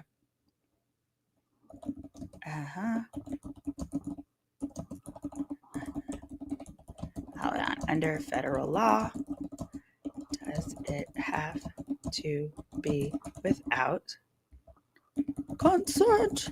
Okay. Here's the thing okay. Do you think they will follow the money to strengthen RICO? Yes, absolutely. But here's how they'll have to do that. In order to follow the money, we're going to start seeing the money trail when they start getting on the stand his bad boy staff. That's who has to prove that up. That's because what they'll have to do is they'll have to provide records, and the only person that can authenticate a record is someone familiar with that record. So we know that they're going to get, I believe his name is James. He was like Diddy's right-hand man. He was another executive with Bad Boy. That guy is going to get up there because that guy don't want to go to jail. Let me see if I find his face. He looked like a wussy. Make It Make Sense did a good video on him where in the video, he talks about the guy sent a woman a text message that said, what kind of size do you like on a man? And how any man that ever asks you that is because their thing is little. So he gives, little man energy, so to speak. But that James guy, at least his first name, he's going to take the stand in KK. I believe KK's testimony is going to really allow us to follow the money, which will strengthen the RICO. Because following the money is also going to show us how much control he had over different workers to do his dirty work. Danny said, this case is some straight BS. I can understand how you might feel that way. Remember when the bodyguard said that Diddy said he was going to, I forgot that one, Danity Kane out. Well, allegedly, him and Aubrey were in an intimate relationship. So when Aubrey takes the stand, she's going to be able to speak to that. And I envision what she will speak to is that he threatened her music career if she was not intimate with him. Ladies and gentlemen, that could help prove S trafficking too. That'll do it.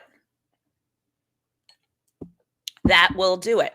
But here's an interesting fact. I want to hear in the chat I want to say thank you. I want to, sorry guys. Oh my gosh, you guys are giving me money. I'm so sorry. I missed it. Okay, I'm going to put that back on the screen. All right, so I hope I answered your question for you, Chocolate Beauty. Here's another interesting thing that many don't realize. Let me know if you think that this is unfair under the law. Under the law, the jury, I'm going to put my big face up here. I want you to see my eyes when I say this. And I've never been a prosecutor. I have only been on the defense side exclusively in criminal law. On civil law, I represent plaintiffs against big companies. Like I said, I represented the first plaintiff to sue R. Kelly in civil law in New York State under the same set of laws. So I'm not new to this. I'm true to this. Under the law, though, in criminal cases, the jury is not allowed to know how much time Diddy would be facing if found guilty. They're not allowed to know that if they find him guilty on all counts, he is facing life in prison. I think that's actually screwed up. Because I think that the reason they're not allowed to know is because the courts say it's irrelevant. It's irrelevant to whether someone is guilty or not. So in the first stage, which is called the guilt innocence phase, in the guilt innocence phase, A jury is not allowed to know how much time a defendant is facing. Can't know. That's why in the ASAP Rocky case, one of ASAP's witnesses, one of his buddies, took the stand and said on testimony that they said, well, aren't you trying to help him because he's your friend? He was like, no, I'm trying to help him because I don't think this man should be facing 20 years for something he didn't do, or however he said it. And I was like, yo, that was brilliant. Whoever prepped that witness, that was brilliant. And the prosecution was pissed. They were like, Your Honor, approach. And they had it struck. They had that, Your Honor, strike, you guys must, and the judge was like, you guys must disregard that. Because they have to, under the law, you're not allowed to do that. And there have been instances where prosecution has moved for a mistrial because that was presented to the jury. And it's usually when the prosecution was going to lose anyway. They were on a losing side. But let me know, do you think that that's fair? Do you think it's fair that the jury is not allowed to know he is facing life? I'm not saying the lawyer said he's facing. Yeah, he's facing up to life in prison if found guilty on the RICO charge. The other charge is a bit different. But I think that a jury should know, because I do feel like if a jury knows for each sentence that like what they could be facing, I think that the jury would have more trouble finding people guilty for certain things. But I also understand that it could impact a jury's ability to go just based on the facts. Like, do the facts say this person is guilty of this or not? You don't get to choose like what the punishment is. You got to focus on guilty or not. All right, let me go back. We got some more super chats. So we did this one. Thank you so much. All right, we've got the other side. Let's see. Stop saying, oh, we already did that one. Hold on. Thank you, Sherry. Oh my gosh, I got a super chat. Sherry D says, it's important for women to cover this trial and give their perspective on grooming. All right. Thank you. Hold on. Let's go back to this. Let me see if we got any more messages. There we go. Hold on. All right, we got 2 more messages, and then I'll get back to the super chat. Oh, boy.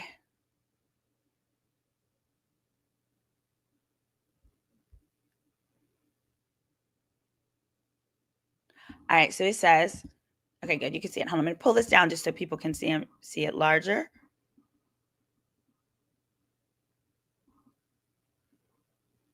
Lord have mercy. Here we are. It says, Combs, in 2018, you called it a closure conversation. Mr. Combs was inviting you to Burning Man. We said this before. Yes, I'll read what Mr. Combs wrote. He wrote, you have anger. I wrote, my family knows I am not running around telling our business. I wrote, I don't need you to be whatever that is, of Kim and Gina. I needed you to put me first. The lawyer says, please read these. She says, I wrote, you lied to me. She never went away. It was the nail in the coffin. You meant Gina in the photo, right? She said, yes. In your civil lawsuit, you say, Mr. Combs argued you in September 28 after you had dinner at an Italian restaurant in Malibu, right? Yes. Did you meet with the U.S. on November 30th, 2023? Yes. Not the exact date. Combs, in this meeting, you said that the R took place after Combs returned from Burning Man. You said he was acting strangely at that dinner. I don't remember exactly word for word. Did you meet the U.S. on April 8th, 2025? She said around then. Hold on. All right, we need some more. Hold on. Let's see if there's another update. Hold on. 18 seconds ago. Yes. Then she said, it was around then. Then he says, this message to Facebook, to FB, who's that? Frank Black, a name that he used. He wrote, I'm in an investors conference. We'll get back to this. You still have love for him? I have love for the past and what it was, she says. Hold on.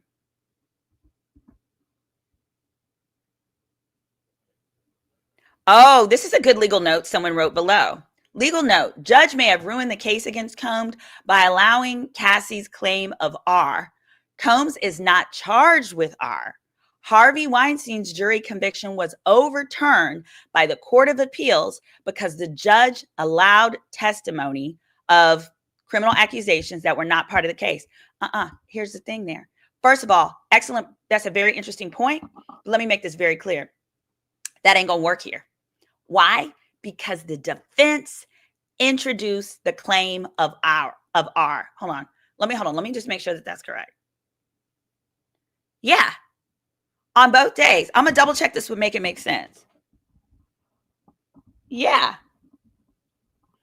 I'm gonna double check that, but I'm fairly sure that on the direct from the state, from the prosecutors, they did not talk about her R word accusation. They didn't talk about the R word accusation. His defense brought it in. And if they did that, that is a mistake that they made. However, what I do find interesting and significant with that, now, if the state brought in the R allegation, then they're right. You cannot, a claim like that that's not charged is the reason why it's too prejudicial. It's so prejudicial to bring in a claim like that has not been charged, that it should generally be kept out. But if Diddy's team is who brought it in, then it's not grounds to appeal because he did it. Otherwise, you'd be rewarding him and his team for bringing in some stuff that, could otherwise. Diddy is not innocent. The state. Okay. Thank you. Alexa said the state did bring it up. That absolutely can be an issue. Great. Okay. Thank you, Alexa. Yeah. And the other issue with that, and I said this, the same thing with the Shannon Sharpe case. In Shannon Sharpe's case, the girl alleged R word happened in October and then was intimate with him 2 more times. I said that goes to her credibility, and that I believe a jury would have difficulty believing that if that happened, you would then consent to being with him intimately 2 times after that. Here, I think what goes against Cassie and is her saying that he did that to her, and then subsequent to that, she had consensual intimacy with him. Now, I don't think that she's lying personally, but who cares? I'm not on the jury. But I do think when a jury is trying to decide did something happen or not, that absolutely leans against no, it didn't happen, or if it happened, maybe it wasn't the way that you're claiming that it did, because the average person, once you do that to them, they no longer want to voluntarily be with you again. Fair enough? All right. Let me see if we got another update.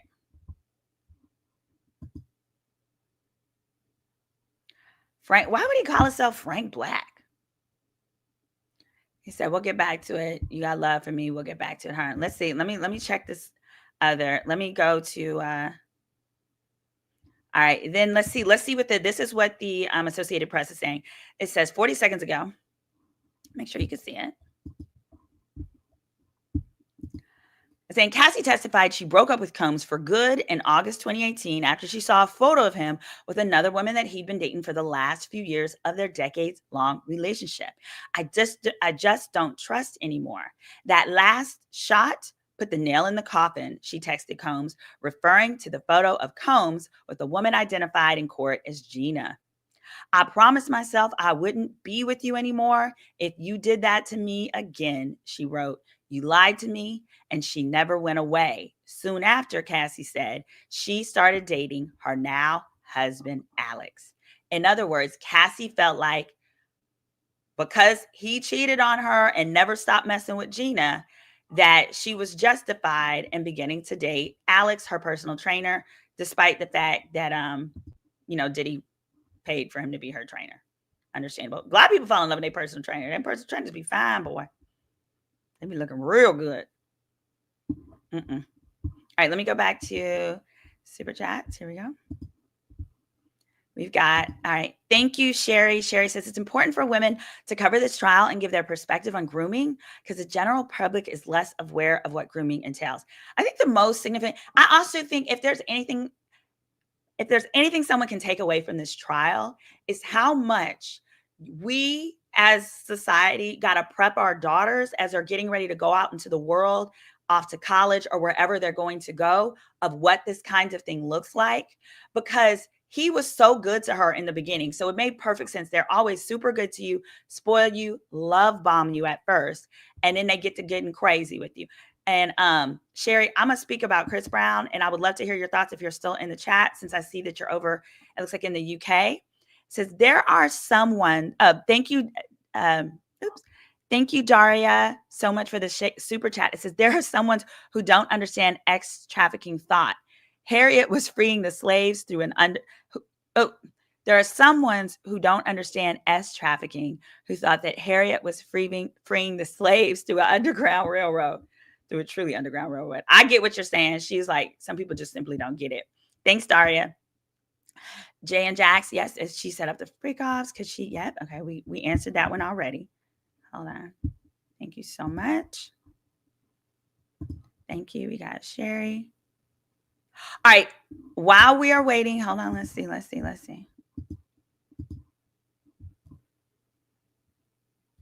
7 minutes ago. Yeah, we don't have anything new. I think they're probably about to go to their lunch break. If they have not already, let me see.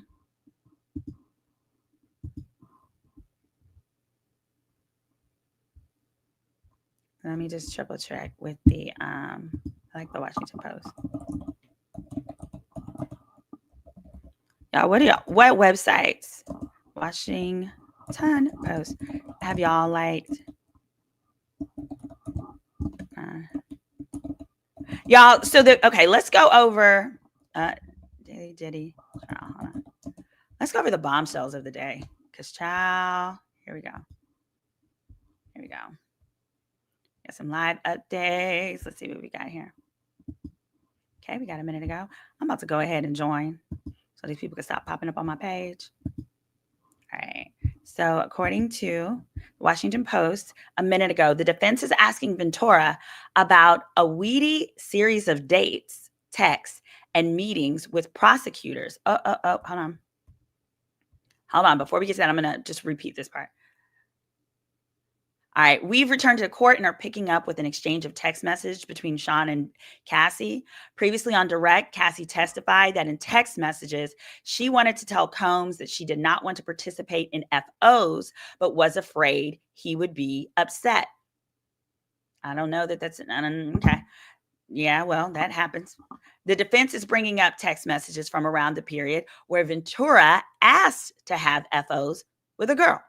They're most likely hoping to paint her as complicit in organizing the FOs and not coerced. Note, these messages are all on BlackBerry. Y'all remember that BlackBerry story I told y'all yesterday? I'll tell it again in sidebar. Okay, it says the defense is asking Ventura about a weedy series of dates, texts, and meetings with prosecutors that seems confusing even to her.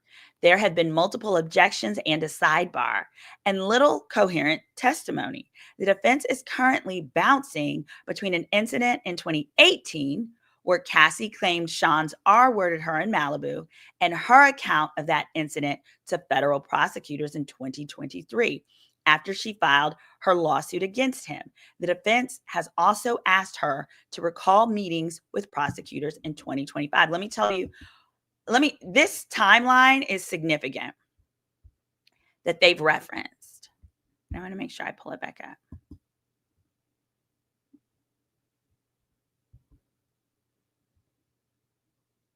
All right, so this is the timeline that they're talking about.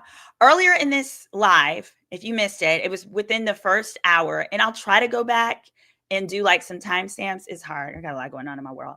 But earlier in this, I talked about, so some people had asked whether Cassie went to something about whether the feds and Cassie and how this criminal case all came about. And what I was saying earlier, before I even read this or knew anything about this, I was saying Cassie got her settlement and then her lawyer which is what I've done before in cases that I've had. Her lawyer took that binder with all the evidence that she presented to Diddy's lawyers to get the settlement and brought that to the feds. Sure enough, what does it say here? Did you meet with the U.S., meaning the feds, on November 30th? She did her settlement on the 16th or 16th, 17th of November, around that 17th, 18th, which meant she probably got her check round about the end of the month, got that check, and it went right on up the street. Many people, don't forget, were saying, oh, she did this for the money. Oh, she signed a settlement. Now she can never talk. No. This is, I said it till I was blue in the face. People did not believe me. But number one, in the state of New York and in the state of California, which is also why I brought the lawsuit that I did against R. Kelly on behalf of one of his victims in New York. In New York, even if your settlement agreement says you can't talk about this, you can talk about it, because the law wants people to be able to make other people aware of dangerous folks. So they actually enacted a law that says even if your settlement agreement says you can never mention it, you're always allowed to mention it if an accusation includes something that could have been a felony or sexual or harassment. That's because people were working with people not knowing that they had settled harassment cases against other people time and time again. Here we go. Let me get this out. Those YouTube liquor firm who Diddy won hundreds of millions from, and which they have not paid as of yet due to the ongoing case. I don't see why, if that's the case, if Diddy won the lawsuit against him, then people need to pay him money, and this lawsuit don't have nothing to do with that. When did she take accountability? That's a good question. She never denied anything, someone says. I can agree to disagree. Her testimony is, I was willing, but here is how Diddy's ST worked in crossing state lines. Okay.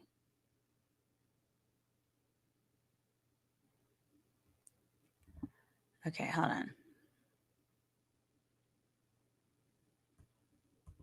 Hold on.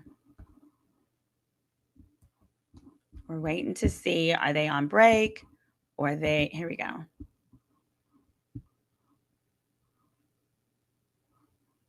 Let's see if we get another update. All right, next update. It says Diddy Combs' trial will end its first week of testimony Friday with more cross of Cassie. Combs, 55, is pleaded. Yeah. Not guilty. We know that. Okay. We're still waiting for an update. They're still on that weird series of messages. Hold on. That's not what I asked. Okay.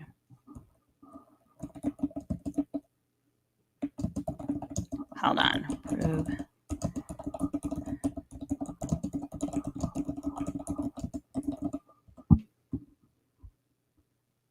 Okay, hold on. I want to make sure that I go into clarifying X trafficking and how that works, because a lot of people are asking questions about that. Hold on.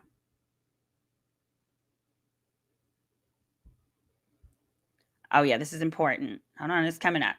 You got to show that the defendant knowingly, this is for S trafficking, that they knowingly were recruiting, enticing, harboring, transporting, providing, obtaining, or maintaining a person, that the defendant knowingly did one or more of those with the victim.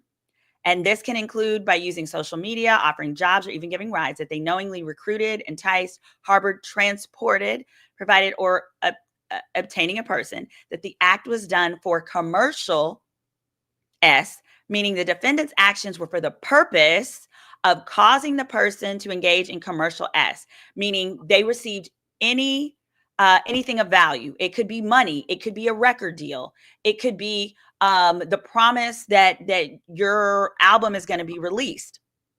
We're going to watch to see what Don Williams says and to see what Aubrey O'Day are going to say. And also, one of the following must be proven. If they are over 18, which is the case here, the government has to prove that the act was induced by force, fraud, or coercion. Okay, that's what we got. Force, fraud, or coercion. Here's the thing. The defendant must have known or recklessly disregarded the facts that made the act illegal, okay, such as the victim's age or coercive elements, all right, in or affecting interstate commerce. All right, so here's the big difference. People, these are really good questions in the chat. Here is the big difference. Let me pull that down. Between S trafficking and simple prostitution for interstate commerce, right? He's charged with both. And only two things of all the things that he's being charged with, in order to prove RICO, only two things need to be proven, two underlying offenses, as well as, of course, it being an enterprise. I think the proof of the enterprise is there because whenever Diddy has dirty work to be done, he's directing a staff member to take care of it. Space Caroline said he's totally innocent. Let me know your thoughts after I break this down. The difference between prostitution and S trafficking is the coercion. Specifically, it's either fraud, force, or coercion. So I'll say this. Regarding the S workers, I don't see the fraud, force, or coercion. Someone had asked earlier, but what if they're willingly participating? That just makes them a hooker. If you're willingly participating in these FOs and doing this little freaky stuff, you're just an S worker. If you're doing it because of force, fraud, or coercion, that's when the ST takes place. Now, they don't have to prove ST to prove RICO. I think that's where people are getting confused. You don't have to prove ST to prove RICO. Okay, hold on. Did y'all realize that? They don't. To prove RICO, all you need is two offenses. And he's been charged. Shoot, let me pull back up. I know y'all are sick of me.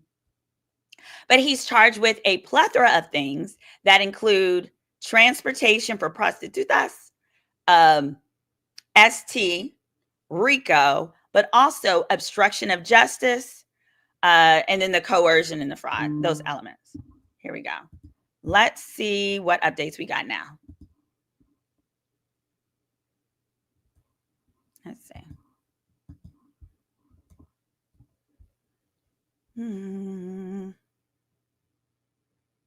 All right, we got some updates finally. They're getting on my nerves. All right, going back, she said, what did you write? Make sure you guys can see this. Put it bigger.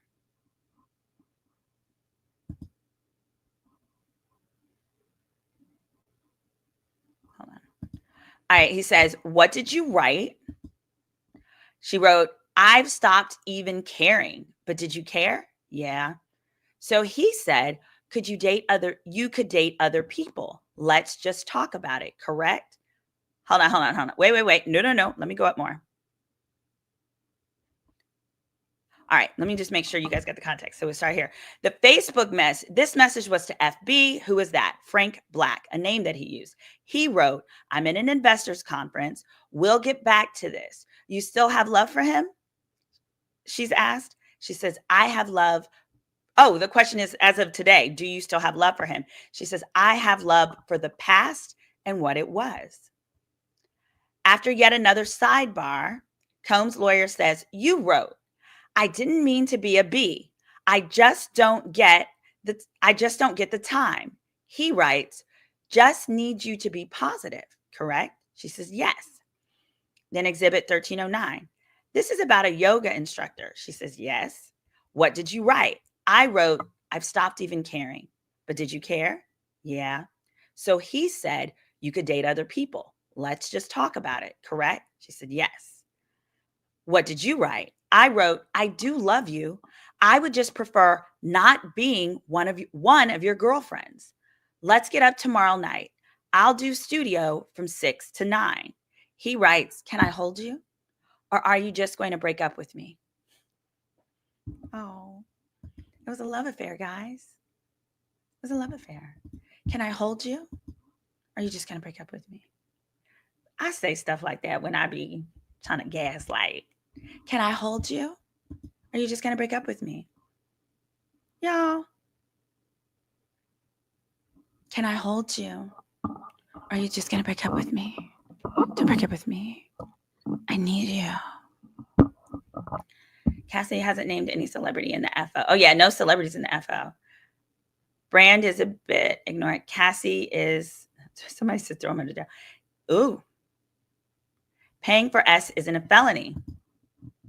However, making someone or recruiting someone forcibly is what the prosecution needs to prove. Sir Dewan, what I just was explaining, and for those of you guys who are new to me, I'm attorney Simone. I'm an attorney who I represent victims that are injured through personal injuries, serious injuries, as well as the types of injuries that Cassie has experienced. So you're saying that paying for S isn't a felony. So that's actually not true. Under federal law, transportation for prostitution is. And so that's what we have here. And it's because it deals with multiple states. So, in other words, if you want a hooker, just stick with the hooker in your state. Don't fly her out. Don't put her on Spirit Airlines. Keep her in state. You go to her. You can travel, but transportation for prostitution is a felony and a federal crime. But you are right. The difference between prostitutas, and ST, the trafficking, is the coercion. In other words, you are convincing someone who wouldn't otherwise want to do it. That is why these messages regarding Cassie volunteering to do an FO, saying that she wants to, are very helpful to the defense. However, remember, they're not using Cassie to prove their whole case. That's how come there's 4 other victims listed. 4 others. And those, I believe that some of the music artists that have worked for him are probably going to do a better job of proving the ST. I actually think the other witnesses, not Cassie, are going to prove the ST. Because I agree with you guys. We see DV straight up and down. The coercion is going to be harder to get all 12 of the jury to believe. So if she is the only one to prove ST, I will go on record and saying if she's the only witness they have to prove ST, don't think they're getting there. I don't think they're getting there because there's too much reasonable doubt. What do you guys think? What do you guys think? Let's see.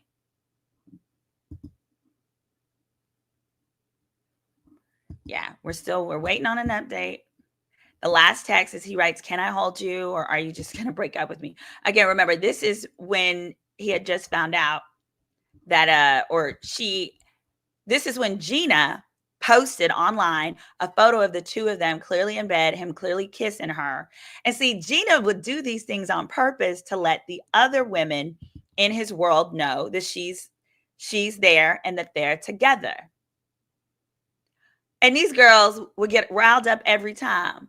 Every time. Alpha says, "Man, free Diddy. He didn't do nothing," he said. Low-key deviance. I agree. Too much reasonable doubt. Okay, that's what you're seeing. You say Diddy is innocent. We got a Diddy is innocent here. Let's see what we got here. Sensei 7 says, "I don't understand why people are confused that you can be in a committed relationship and still be solicited in an ST ring." Oh, my word. Preach. Manipulation, coercion, recruitment is what makes it illegal. Thank you. Great job. Absolutely. Think of it this way, y'all. Think of it this way. Every pimp I've ever known of, every pimp first makes the girl think that they're in love, that they're dating. Not every, but most of them. First, they recruit the girls into that lifestyle by thinking, "You're my girl. I'm going to take care of you. I love you. Listen, I ain't got it for the rent this month, man. I'm going to need you to, I'm going to really need you to get out there and do something for me. And if you love me, you're going to take care of me. Yeah, I'm just struggling right now. I'm just struggling right now." So I absolutely agree with you, 7. You are right. It can absolutely do that. But just understand, as I break this down for y'all, I'm also speaking from my mind as an attorney and how, based on my understanding of how juries see certain things, not necessarily like the real world way. Why did she keep doing it? Legitimate jury question. That's why they pick the jurors they pick. They're leaning older. These are questions older people ask. Why you didn't leave? Why you didn't go? You know, those kinds of things. Why you came back? I think one thing the jury is going to hang on is after she says he allegedly R-worded her and she took him back, and then she had consensual intimacy. It says paying for escorts, being forced to participate. They have him dead to rights. Okay. If you look at the evidence presented so far, paying people to do what he did is a criminal enterprise. I see criminal enterprise. I see it. I see criminal enterprise. I see criminal enterprise. Then the question becomes, which crimes do we think a jury will find beyond a reasonable doubt? Let's see if we got any updates on the messages. Updates.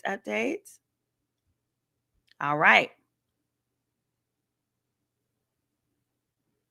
All right, update. It says, and you write, this is after she had written, or he wrote to her, you could date other people. Let's just talk about it. Correct? And Cassie said, yes. And you write back, we can embrace, LOL. And you wanted to hug him, right? She said, that's what I said. Did you have sex with him that night? She said, I did. And during that, your now husband FaceTimed you. Oh my God. She said, yes. Oh my gosh, y'all. Oh my word. And during that, your now husband FaceTimed you. Hold on, y'all. We got some good questions in the chat I'm about to answer. Somebody said Cassie was a crackhead. Oh boy. So wait a minute. So again, they did discuss yesterday that when she starts dating Alex Fine, allegedly after she sees the photo of him and Gina, because Gina posted the photo, and that's how she realized he never actually cut off Gina. He told her he had, but had not actually done so. She's hurt. She's upset. So she then cuts him off. Not cuts him off, but she tells him verbally, we're breaking up, and begins dating Alex. But apparently, while dating her now husband, she's intimate with Diddy, and her now husband FaceTimes her. Okay, I need to hear what Diddy did after that. Hurry it up. Chop, chop, chop. Your now has, oh, let me bookmark these. Your now husband FaceTime. Ciao. Honey. Hold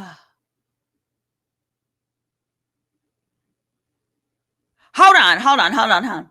It says U.S. Marshals have been looking around the courthouse, first saying that someone got in. Later, it emerged that it was someone with a phone, meaning a camera. The concerns seem to have been getting photos of the Combs trial. Child, somebody's going to get in big trouble. It's not worth it, I promise. It's not worth it. Hold on. I do need to mark these. All right, here we go. And you write back, we can embrace. All right. Okay, then she says, because then he asks, and during the intimacy, your now husband FaceTime you. Your now husband did not know that you were with Mr. Combs at the time. She says, I don't know what he knew. And later, he discovered it. Objection, overruled. You don't know? Your husband, you were R-worded? Not that it basically, you didn't tell your husband you were R-worded. She said, not that evening. Okay. What they are establishing is the alleged day she claims to have been R-worded by Combs. She also is faced. Oh, I think I know what they're getting at.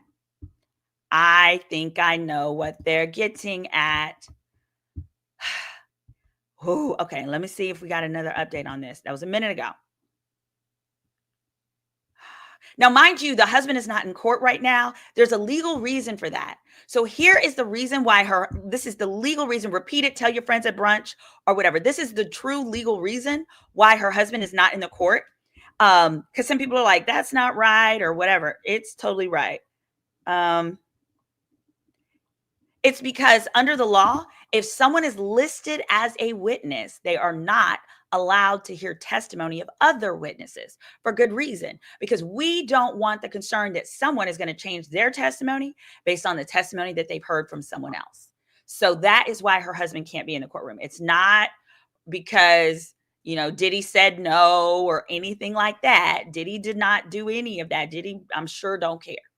It's because he has been listed, I believe, by Diddy's side as a potential witness, which makes perfect sense. Diddy's side has listed Alex Fine as a potential witness. Therefore, Alex had to be removed. He had to be told he can't be in the courtroom during her testimony. He actually cannot be in the courtroom during any testimony.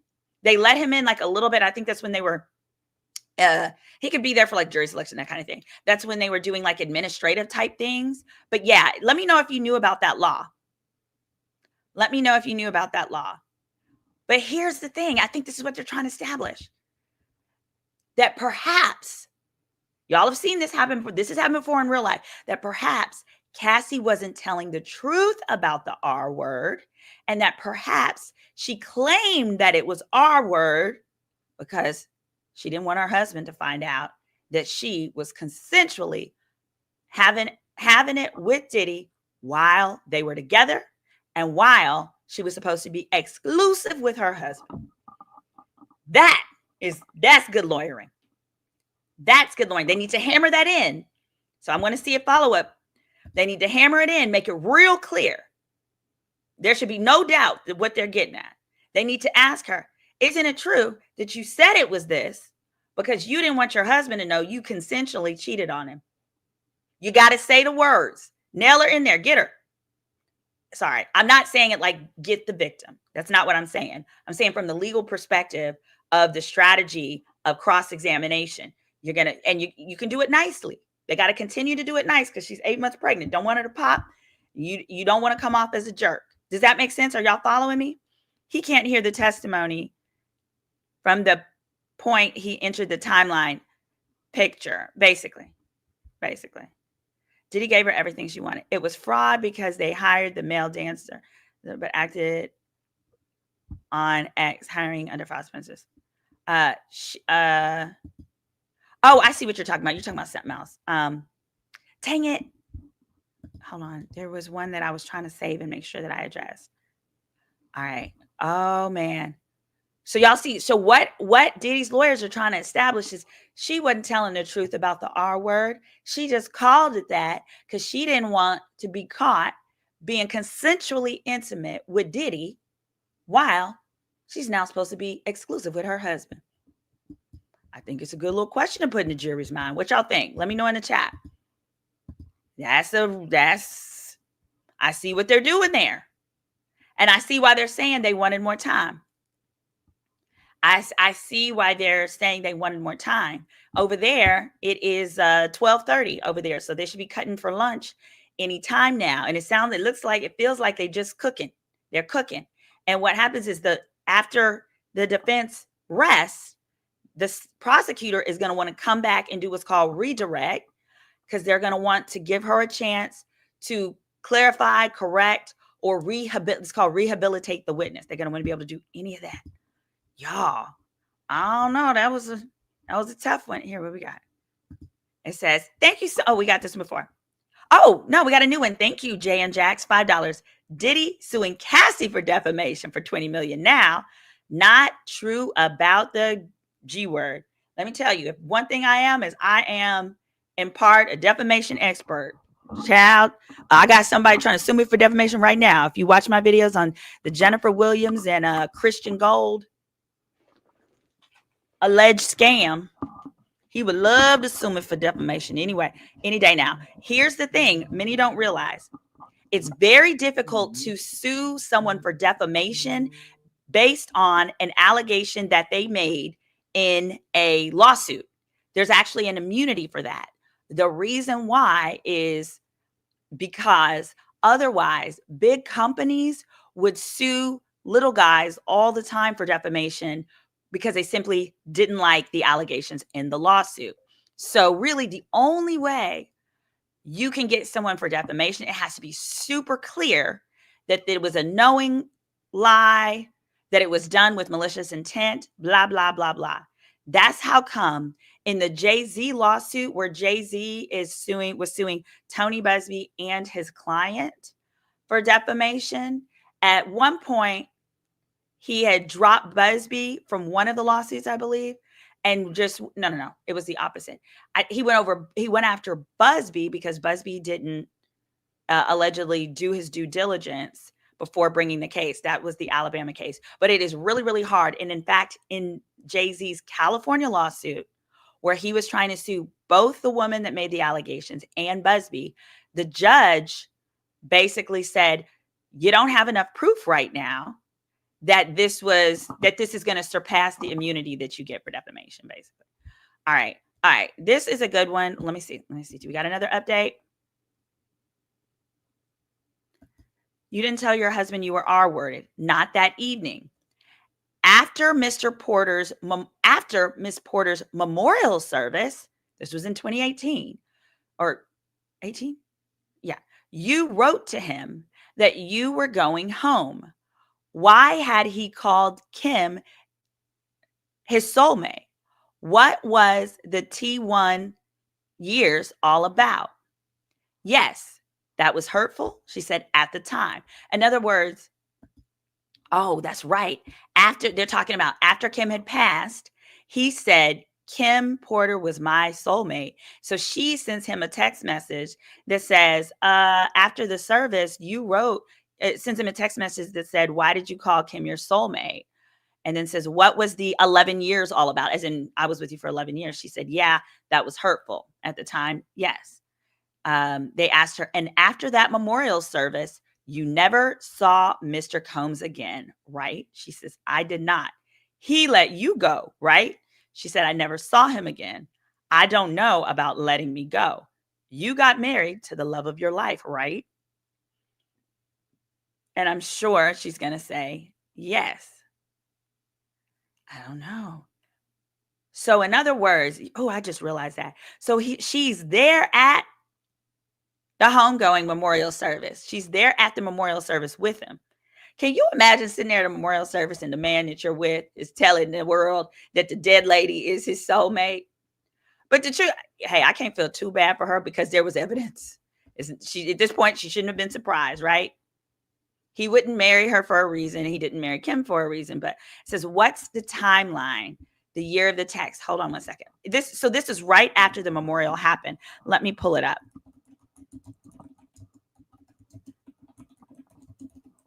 All right. The memorial for Kim Porter, the date of it. It was Saturday. Oh, that was 2019. Hold on. Kim Porter's memorial was held on Saturday, November 23rd, 2019. Thank you guys for correcting me.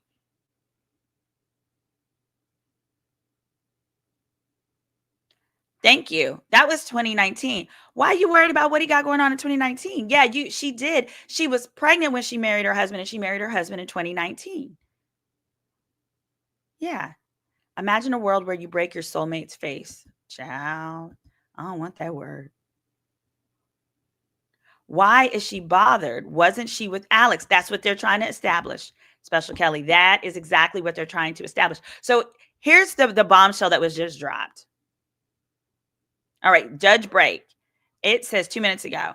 The judge says we're break. If you like the coverage, Let me see how long this break is going to be. I'm pretty sure it's going to be a lunch break. Hold on. And then I'm going to do a recap. I'm going to do a quick recap. It is. All right. It's okay. The defense is zeroing in on a series of text messages from September 2018 between Cassie and Combs, a month after the incident where Ventura claims that he R-worded her. Attorneys are dissecting every message, potentially laying out an argument that the couple were still enjoined and friendlier than Ventura had previously conveyed. I don't want to have a conversation where you break up with me again. I want you to love me. I need you to love me. Combs wrote to her in one message. The couple agreed to see each other and, quote, embrace. So in other words, what the defense is trying to say is trying to put doubt in the mind of the jury as to whether the R word truly occurred, under the basis that if it did, would there really be this loving interaction with someone that did that to you after? Now, people who've been with it through this can speak their experience and would probably tell you it's still possible. Then just moments ago, the defense was probing the events of September 27, 2018, when Cassie Ventura and Sean met and had sex weeks after he allegedly R-worded her. In previous testimony, Ventura said that she had consensual S with him once after the R word, explaining, "We'd been together 10 years. You don't just turn those feelings off." Y'all, hold on. That you don't just turn those feelings off. Now she's being cross-examined about a missed video call that she received September 27th from Alex Fine, her then boyfriend and current husband. Ventura has testified that Fine punched a wall upon learning she had S with Combs that night. Okay. Remember, that's going into what I was saying, which is, there have been situations. So it sounds like the defense may be trying to allude that perhaps she lied about the R word taking place that day so that he would, instead of seeing her as having consensual S, see her as a victim of Diddy's conduct. Oh, I can totally see where the defense is trying to go with that. Because there have been incidents in life where women who want to get out of responsibility for cheating on someone will say, "Oh, it wasn't consensual." She's now saying, or she's testified that boy was so mad he punched a wall about it. Ooh. Y'all see that? Dang. Are they alluding or saying it straight up? So far, the texts I've seen are not saying it straight up.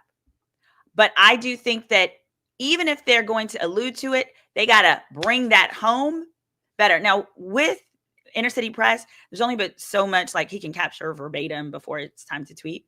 So I definitely want to check with some of the other sources to hear what they said. What year were her and Fine married? 2019. She was pregnant when they were married as well. It says, "Is feeling conflicted not a possibility here?" Absolutely. Like, I've been with the same man since 19. I was scared of what life looked like without him because it was all I know. Absolutely. And I think that is what the prosecution is probably going to try and clean up, reestablish in what's called recross. It says by that time she was clean of substances, right?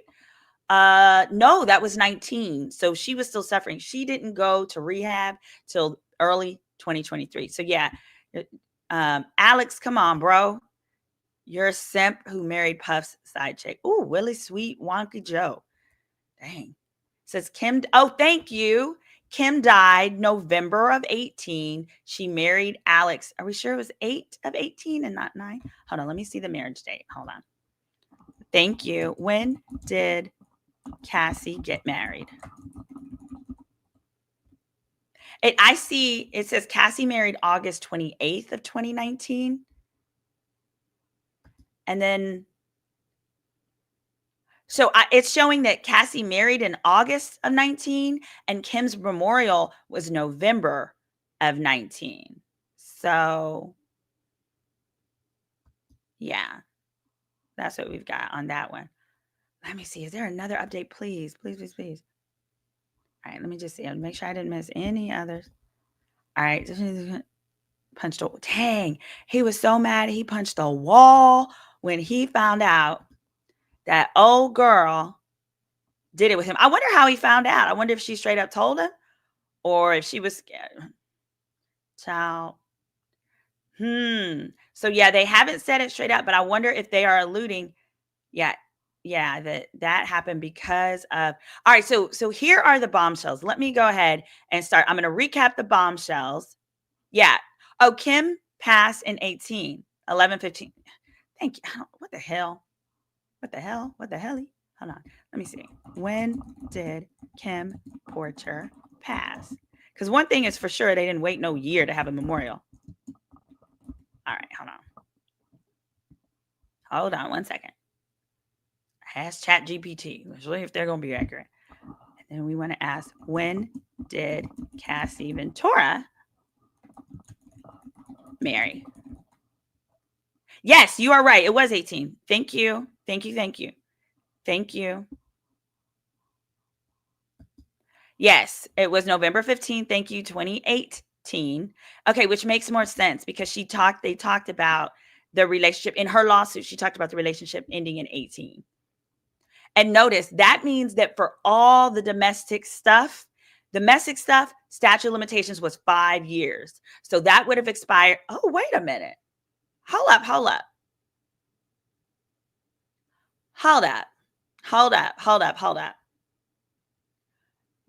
For DV, the statute of limitations is 5 years. And if the last time he did something, including the R word, if that R word occurred in September of 18, that meant she had until September of 2023. What's interesting is early 2023 is when she wrote her book, and then her lawyer began negotiating with Diddy. And it was November of 23 when she filed the lawsuit. In other words, if she would have brought those claims back to the police, I say back because the police were called in 16, the date of the whole melee at the hotel. The police actually came to her friend's apartment because her friend called them. They came there and she wouldn't tell them who did it. But if they had, she would have been able to pursue state charges. It's not just about the date you go. He would have needed to be indicted by that 5-year mark. And then she could have. Yep, you're right. So Kim Porter passed November of 18 and she married Alex, it says September of 19. Yeah. All right. Cassie was paid 20. We got to get this question. How was she allowed to testify? I need all the victims, anyone who's been a victim of anything, to understand this. She was allowed to testify. 2 main reasons. Number 1, no settlement in America for anything civil can ever prevent you from testifying. In fact, most settlements have a provision in there that says, even if it says there's confidentiality, the confidentiality does not apply to anything criminal.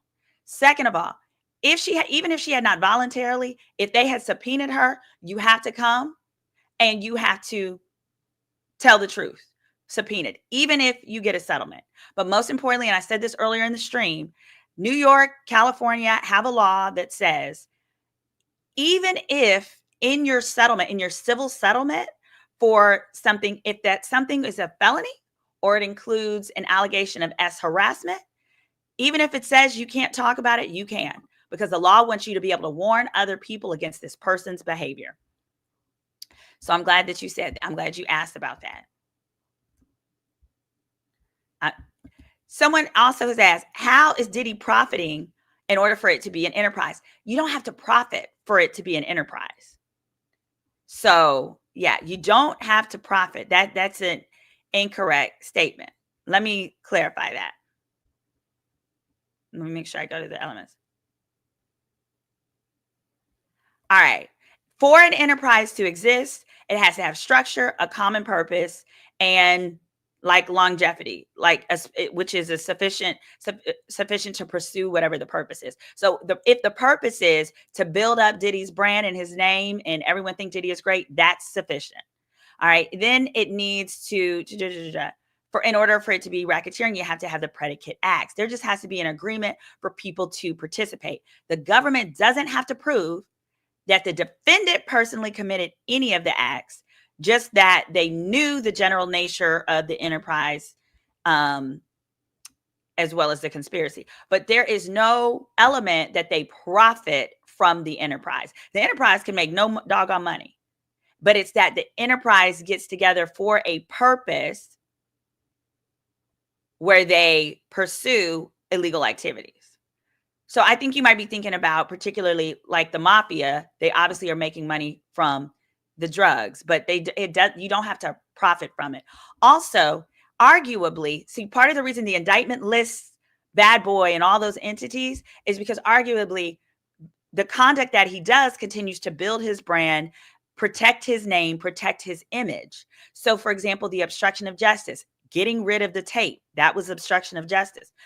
Getting rid of the tape helps out because he knew if it ever hit the light of day, if that tape hit the light of day, his reputation would be ruined and damaged. Fun fact, y'all come here for the legal tea. Did you know Cassie got a private and confidential settlement from the hotel too? Yes, she did. That's right. The hotel. Because many have said, oh, could she sue the hotel too? Can and did. Didn't have to. We never saw it on the public document because Hotel Intercontinental has sense enough to know that if that lawsuit hit the same, they would lose shareholders, they would lose stockholders. It would be, they would be in big doo-doo poo-poo trouble. So while she got 20 from Diddy, that was testified, she also, no one asked her if she got anything from the hotel, but she also received from the hotel. She probably got another 10 from them. She would have received whatever was called the policy limits. Again, if you're injured anywhere in America, you can always go to my website, SimoneRedwine.com. I would love to look into your case and help you. But here's how I know, because I do these in my sleep. This is not even a case where they would let it hit the courthouse. You're going to write a demand letter. You're going to attach the evidence. You got to give them the evidence. And the reason why the hotel is liable is because the hotel allowed one of their staff to, not only did somebody get the $100,000, that has not been disputed, but they allowed one of their staff members to destroy the doggone tape or get rid of the tape, get rid of that evidence. So one of the things that I would sue the hotel for would be what's called negligent security. Any establishment that you go to. Okay. So it would have been better for her to sue the hotel. No, she did. She sued them. She sued all of them. They got everybody. They got everybody. Yeah, they got everybody. Because whenever you go to a public place like that, hotels are public, right? And you are a customer. They have an obligation to provide you a reasonable level of security. And the fact that their own security staff was complicit in the destroying of that tape, which then prevented her from obtaining justice and actually, in fact, obstructed the justice, meant they absolutely have proven under the law negligent security. Does that make sense? Yes. So she settled with the hotel out of court. Correct. Cassie settled with the hotel out of court. That's right. Her attorney is A1. Hey, Shonda says, I'm a criminal justice major. I work for judges in state and federal. Cassie is an innocent. She got pregnant thinking they would not subpoena her. Well, no, she didn't even have to answer a subpoena. They never subpoenaed her because she was voluntary this whole time. In fact, the defense elicited testimony that she voluntarily came 2 weeks after her case settled.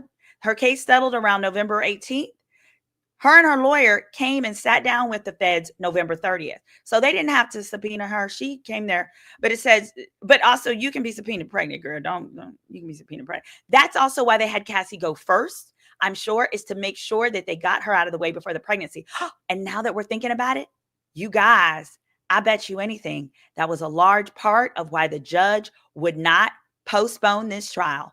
Remember, Diddy filed multiple motions saying, push it back. We need more time. We need more time. And the prosecution said, oh no, we want her on the stand big and pregnant.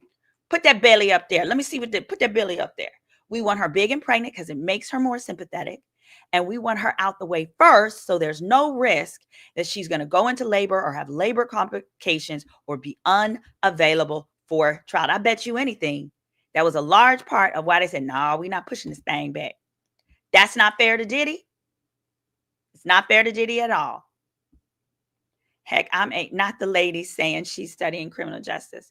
But I love people that are studying criminal justice because the thing is they have a lot of energy and excitement about the whole process. Yet, stop hating. Diddy is going to walk. Oh, you're not talking to me. You're talking to Baltimore Kitty. That's because Diddy's big mouth initially asked for it. He did. No, that's true. So when you ask for a speedy trial, A speedy trial is what you gonna get. It was actually a good strategy because Diddy, he don't do well in jail. He ain't made for this. Let me tell you something. If they don't keep him separate, they're gonna extort the hell out that boy. They're gonna extort the hell out of him. But Diddy asked for a speedy trial. So they got the first available trial date. And because of how big that trial was, the judge literally cleared his entire docket where this is the only thing that Diddy is dealing with. I mean, that the court is handling and dealing with right now. So that's probably also another component of why the judge didn't want to postpone or change it, because that would have changed his whole calendar for all other trials and a variety of things. And you don't know, it is extremely difficult to have a federal judge block out 2 darn months of his calendar, which is what happened here, because this will be an 8-week trial. It says Cassie's cross is to end by 4:30, the U.S. says, which means 3:30 Central. Right now, it is almost noon in my time zone, which is Central. Yeah, 3:30 Central. We are on a true break. Yeah, 3:30 Central. Okay, we're on a break. Let me see what time they're saying they're going to come back. But yeah, that court said, no, we can't. We not postponing this trial. But because they asked for a speedy, the other reason though, asking for a speedy trial can be brilliant. All right, they're on a lunch break until 1:10, which is 12:10 my time. They don't really, all right, lunch break until 12:10, which is 12:10 my time. Listen, the other reason they asked for a speedy trial is because it makes it way more difficult for the prosecution to prove their case. They got to get everybody lined up. They have to get, because remember, the prosecution, not only do they have to be able to prove up their case, they got to get all their witnesses and evidence lined up. There was a deadline after which any new evidence that they find, they are not allowed to submit unless they have a hearing before the judge, and judges are very reluctant, extremely reluctant to permit that. So it was a good strategy. I would say it was an excellent strategy of the defense. You want to ask for that speedy trial, especially if you've got the money to handle it. So you'll hear many people say, oh, trials like this generally take 2 years to get to trial. That's because these are poor people. They can't afford to have 10 people, 10 lawyers simultaneously working on their case. This man is probably paying $3 million a month to his legal team. Okay. $3 million a month. Poor people can't afford that. Because he can afford that, they're able to go faster. And because it's usually the defense who needs more time, that's why they're able to push it out. And in turn, people who can't afford bail, got to sit up in there. Because they were not granting him bail, the court is absolutely obliged to give him a speedy trial and to try and stick so much with the schedule. It also reduces the it really limits the evidence that can be admitted, because if that evidence is not ready by a certain date. So in other words, it really gave them, let's see, the charges were filed in September, October, November, December, January, February, March, April, May. So it's 8 months that this has come to trial, right? However, the deadlines for a lot of the evidence was early April, late February, early March and April for certain things. In other words, if they weren't sure of how a witness was going to testify, or hadn't located somebody or something like that, they were screwed. It's just like, too bad, too sad. But on the other defense side, it has made it more difficult for them because they haven't had as much time to have private investors go and locate people and find the dirt on them and this, that, or thing. Oh, thank you, OMG Red. Keep doing your thing. This has been informative and fun, despite the nature of the case. I usually only watch the lead attorney. I like him too, but he's in Atlanta and probably not linked with folks in New York. Yeah. So I went to, where's my little hat? Because I need to put my hat on because I'm looking crazy. I went to Cornell Law. So I am linked with New York. And I think I mentioned previously, I was the first civil attorney to sue R. Kelly in civil court for what he's done, which aligns with, you know what? I'm going to pull that case up. I'm going to pull up the petition. I wrote the initial. Why don't we do that while we're waiting? Okay. So y'all tell me, should we take a lunch break? Maybe take a little break, and then I'll come back and I'll pull up the petition that I drafted and filed. I'll pull it up. in that case, and we'll talk about some of the similarities between the two while we weigh in. Also, it says Diddy suing Cassie for defamation. Oh, yeah, we got that one. But thank you, OMG Ray. Y'all, I really appreciate these super chats because I love my clients. But yeah, this definitely takes away from my work. So that's how come. It's going to take me a little lunch break, but let's see. Oh, Anthony. Hey, Anthony. You're so handsome. The big witness that they need is Q from day 26, don't they? Don't. And they might. What do you think Q is going to talk about? I think Q can speak to the coercion. Here's a problem, though. I don't know if he'll be able, he won't speak to the S trafficking because I don't believe that he experienced that necessarily. I could be wrong. He may have. Whatever he experienced, I believe he experienced. I don't think that Q is lying. But I think he could speak to the coercion. He probably has obstruction of evidence. He probably even knows about other crimes that Diddy has committed against other people. Forever Green, thank you so much for the super. Oh my gosh, $20. Thank you. Yes, thank you guys. I really appreciate it. All right, real quick, let me do this. What I will do, let's do this. I'm going to speak to Chris Brown real quick. We got to speak to Chris Brown. I'm going to speak to Chris Brown while we're waiting. Hold on, I'm going to make a banner. Give me a second. I'm going to do an update on Chris Brown and Tory Lanez because people have asked. Then we'll take I'm going to take a quick lunch break because I do got to handle my other clients and cases. Give me one quick second and be back for like 1:10 or so. Plus, I don't like having super long videos like that because the way my ADD is set up, if I see a video is too long, I get scared to even click it. So there's that. Hold on 1 second, though. Give me one quick second.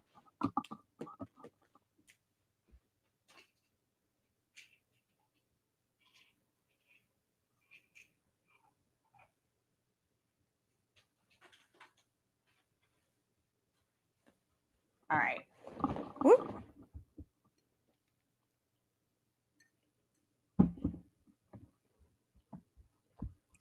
All right, here we go. I really appreciate that super sticker. Oh my gosh, y'all are gonna help me pay my mortgage. A lot of Diddy artists are mad that they didn't get paid. This man is such a gaslighter. Free Tory. Oh, we're gonna talk about it. Hold on, I'm gonna make a banner because I don't want people to get confused. All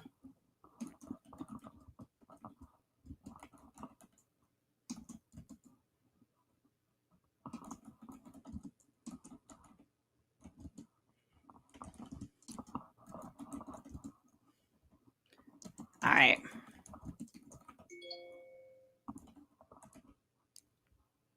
All right, so while we wait, we got the Tory Lanez and Chris Brown update real quick. Let me pull up the video from the Tory Lanez little hearing. Hold on, I'm gonna pull it up from my IG. Lord. Oh, I got it.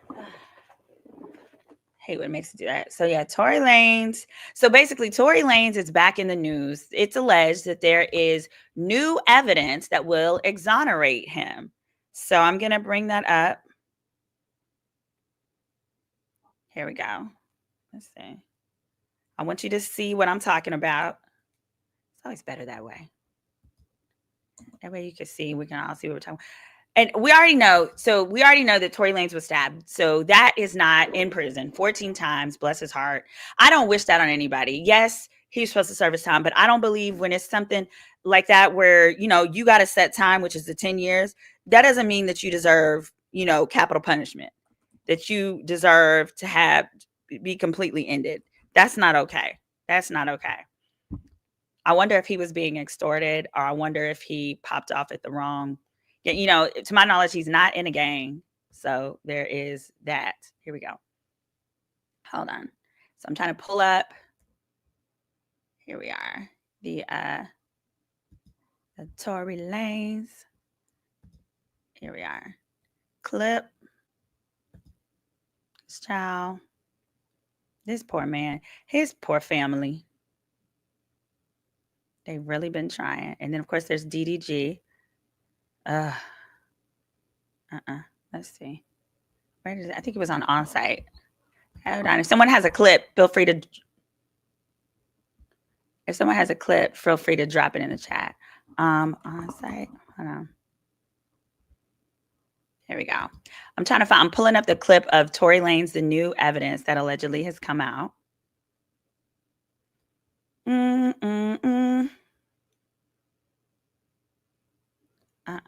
we go.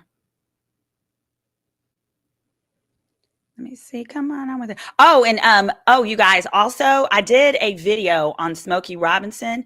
Child, the update on that is that allegedly they are investigating criminal charges against Papa. I call him Papa. Allegedly, criminal charges are being investigated against him. So we shall see. Here we go. Okay, here we are. So Tory Lanez has started a petition. Anyone who cares is welcome to go sign. That's your business. There we go. Tory Lanez has started a petition calling on the governor to grant him a pardon to correct a deep injustice. It's on change.org if you'd like to sign. And it wants him to grant a full pardon. He's hoping that it's going to gain momentum. He claims that despite overwhelming evidence of prosecutorial misconduct, no DNA on the firearm magazine, and key eyewitness claims being ignored, the petition says it's not what justice looks like and accuses the court of creating a biased environment. Long ago, Unite the People was approached by a gentleman named Bradley James. Mr. James informed us he was working as the bodyguard and driver for Ms. Kelsey Harris during Mr. Peterson's trial. As such, he was in close proximity and he had privy to conversations she was having with her husband and others. Mr. James informed us he was not under a non-disclosure agreement or a confidentiality agreement and was free to speak with Unite the People, and that he was doing it because his conscience would not let him not speak and leave a man in prison for something he did not do. Mr. James informed Unite the People that he was witness to the conversation Ms. Harris had where she stated she had the gun, she fired it 3 times, Mr. Peterson grabbed her arm and knocked it down, and the gun fired. Not long ago, Unite the People was approached by a gentleman named Bradley James. So that's what it is. This is Mr. allegedly James the new evidence. The new evidence is that this bodyguard for Kelsey allegedly came out and said Kelsey did it, and that's that. Here's the thing. This is why this isn't going to work. I need to get mods. I usually do. Some people are spamming the comments. I'm sorry to see that. All right. Thank you, Sunny Days. I'll probably add some more this afternoon. But the reason why this isn't going to work is because the problem is that any evidence that was available to them at the time of trial that wasn't used isn't considered new evidence. But more importantly, what actually convicted him. So a number of people are like, this isn't true, as well as the fact that there was a text message. There was actually a message on social media that Tory posted saying Kelsey didn't do it. That was actually admitted into trial. And then Kelsey herself saying part of the reason that she's no longer friends with Megan is she didn't do it, and that she felt that Megan should have come and took her side and defended her when people were accusing her of doing it. But more importantly, this ain't gonna work. Someone said, I would love to be a mod. Oh, great. Okay, I see you, Alicia. Let me see if I can make you a mod from here. I can't, but I can do it from YouTube. I'll try. The other reason this isn't gonna work, y'all, is because that's not why he got convicted. He got convicted because his legal team called the only witness that put the pow in his hand. That's it. So what happens is the prosecution has the burden of proof, right? So then the prosecution puts on their whole side. No one that the prosecution called, aside from Meg, put the pow in his head, including Kelsey's testimony was super helpful to him because it was vague, it was unreliable, it absolutely gave the benefit of the doubt, right? Something like that, something around the benefit of the doubt. The problem was defense could have just rested. They didn't have to call a single person. The problem was the one person the defense called put it in his hands. So if he wants to file any motion, the motion should be, I don't know, malpractice against his own lawyers. That's it. That would be the closest thing. Because why in the heck would you call the one witness to put it in your hands? You are supposed to prep the witness. You prep them, not just prep. You interview the witness beforehand. then you do prep them to some extent within ethical boundaries. And then just before they're going to testify again, you go back to confirm that their testimony is going to be what they said it was going to be before. The number one question that I would be asking on the defense side to that witness before I call him is, so if you're asked who was holding the pow pow, who would you say was holding it? And if he says your client, then I'm like, bye, nigga, bye. We don't need you. Go get food poisoning. Go have a stomach ache. Don't come. That's it. That is solely under the control and only under the control of the defense. I believe they didn't know he was going to say that or didn't think that he was going to say that. But the question is, the night before, did you guys call and confirm this one thing? Baby, I would confirm it. It would be audio recorded. My paralegal would have it recording. That way, if he got up on that goddamn stand and said that, I say, well, that's not what you told me last night. What changed? Did you speak to the prosecutors today? Blah, blah, blah, blah, blah, blah, blah. You hear me? The night before. Because people like to get amnesia. The night before. The night before we would have did that. Secondly, the thing that they did wrong is this. They were considering defense. Tory's defense was considering calling his driver to testify. And that driver was supposed to testify that it was Kelsey who had the pow pow. That driver was out of the country, but would be back, but wouldn't be back until Monday. Well, this was right around the holidays. And Tory and his people had made a legal strategic decision that they didn't want to wait because the court had said if they were going to wait and they were going to have that, they were going to need to continue the trial after Christmas. They said, oh, hell no, nobody wants to be a juror around the holidays. Let's wrap this up. So they said, no, Your Honor, if we're going to have to wait to call him, we just won't call him. Well, you didn't call him because you thought you had it in the bag. I don't know why you thought you would have it in the bag when your one witness is the one that put it in his hands, and you called no witness that would have disputed that.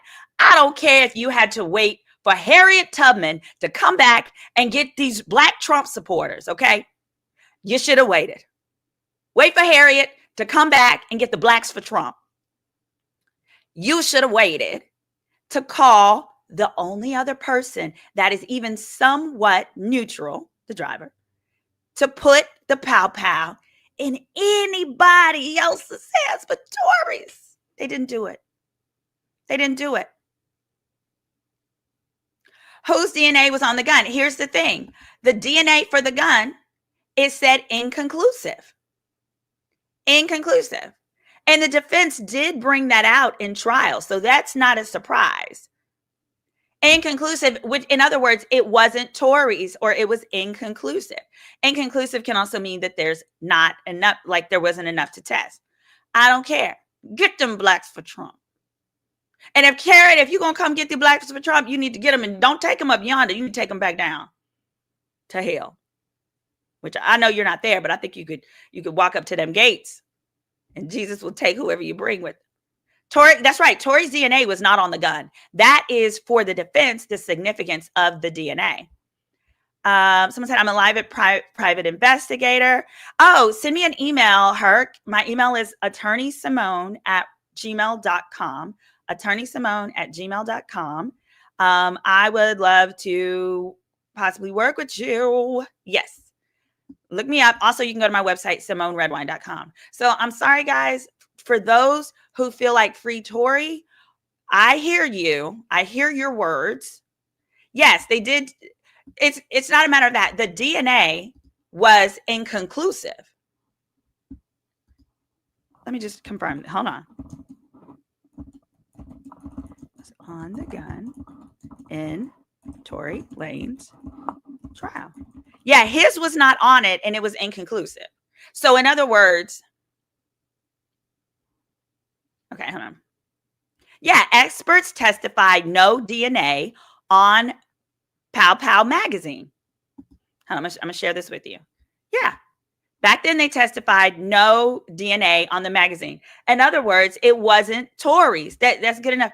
But it also it's helpful to the defense, but it also isn't problematic because it's not like someone else's was on. Oh, but this is the magazine. Hold on, this is the magazine.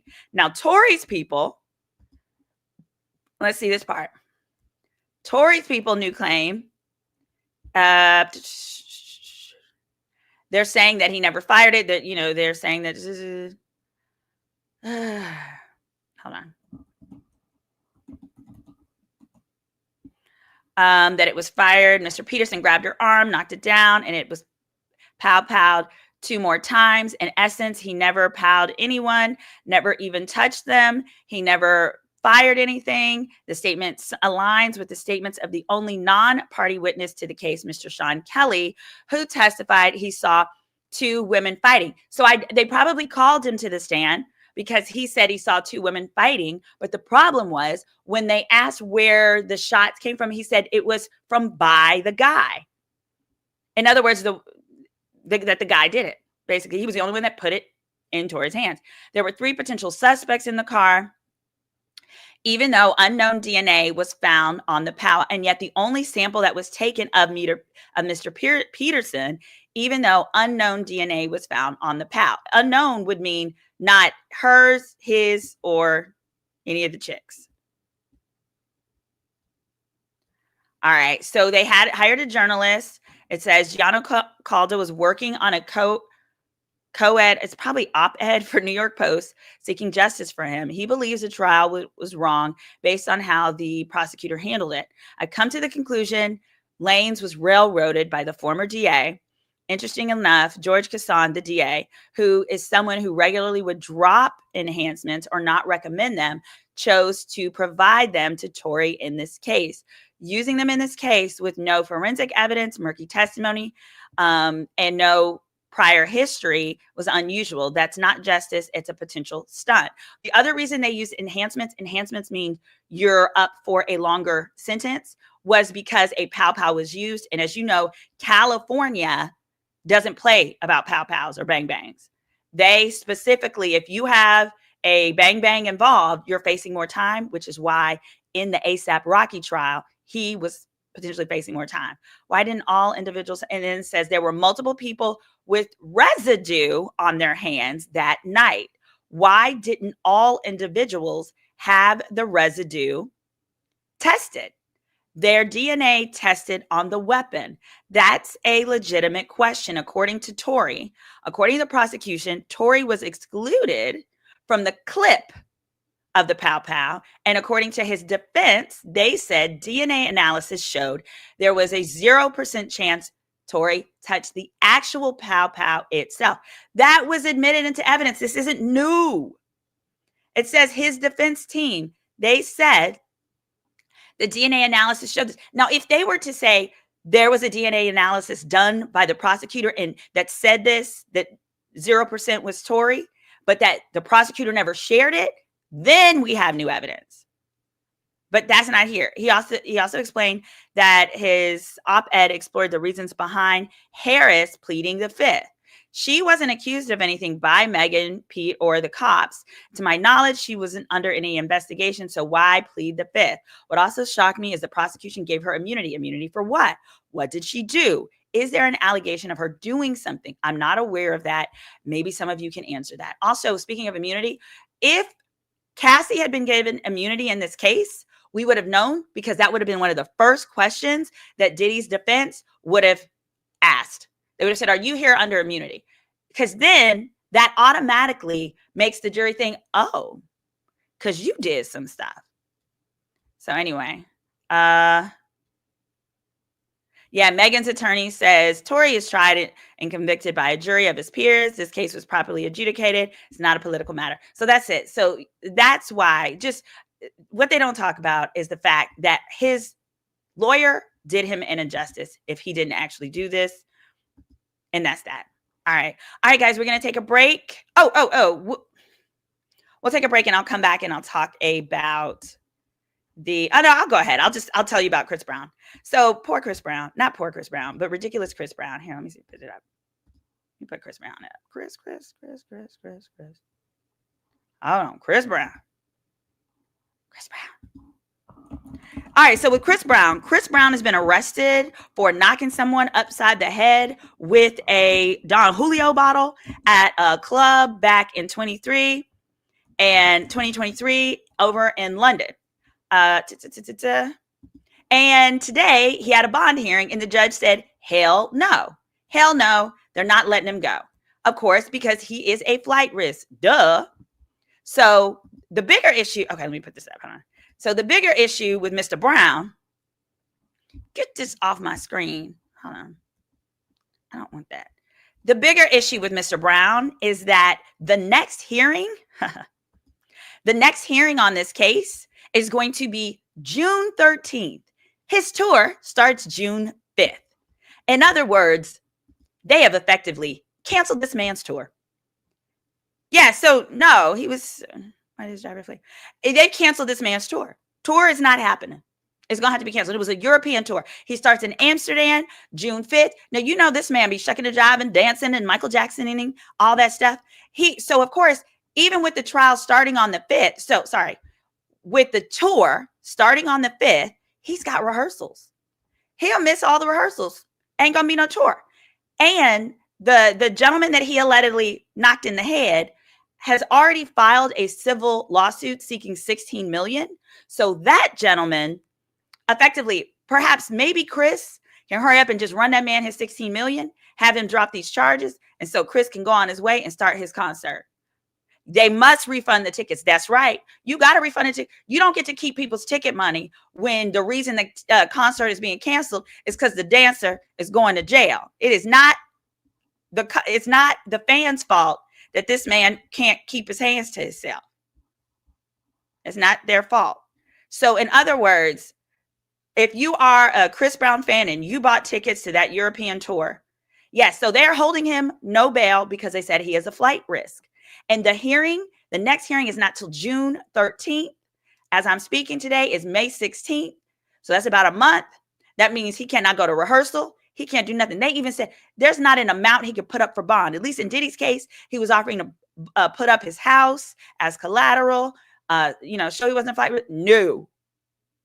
He's being charged with grave bodily injury, which faces up to life in prison in London. That's right, up to life. When he knocked this boy on the head, he knocked him and hit him multiple times with the bottle. See, it's one thing if you just knock him with a bottle and you go on your way.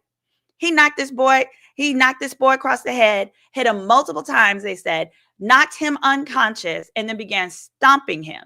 Here's my thing, sir, this is what your security is for. You're supposed to pay your security to stomp people out, not you. Duh, for reasons like this. If his security had done it, he wouldn't necessarily be arrested. So this is just goofy and doofy. So this was supposed to be a tour celebrating his 20 years of being an artist. He could have killed that man. He could have killed that. That's the other reason that you need to let your bodyguards do this type of dirty work, is your bodyguards know when to stop. Apparently he don't. It feels like all the concert staff are going to lose their jobs, those people, or at least be laid off. There are insurance policies that reimburse for certain issues when you have a tour and you have to cancel that tour. But baby, Chris Brown himself is probably going to lose $30 million from not being able to do this leg of the tour.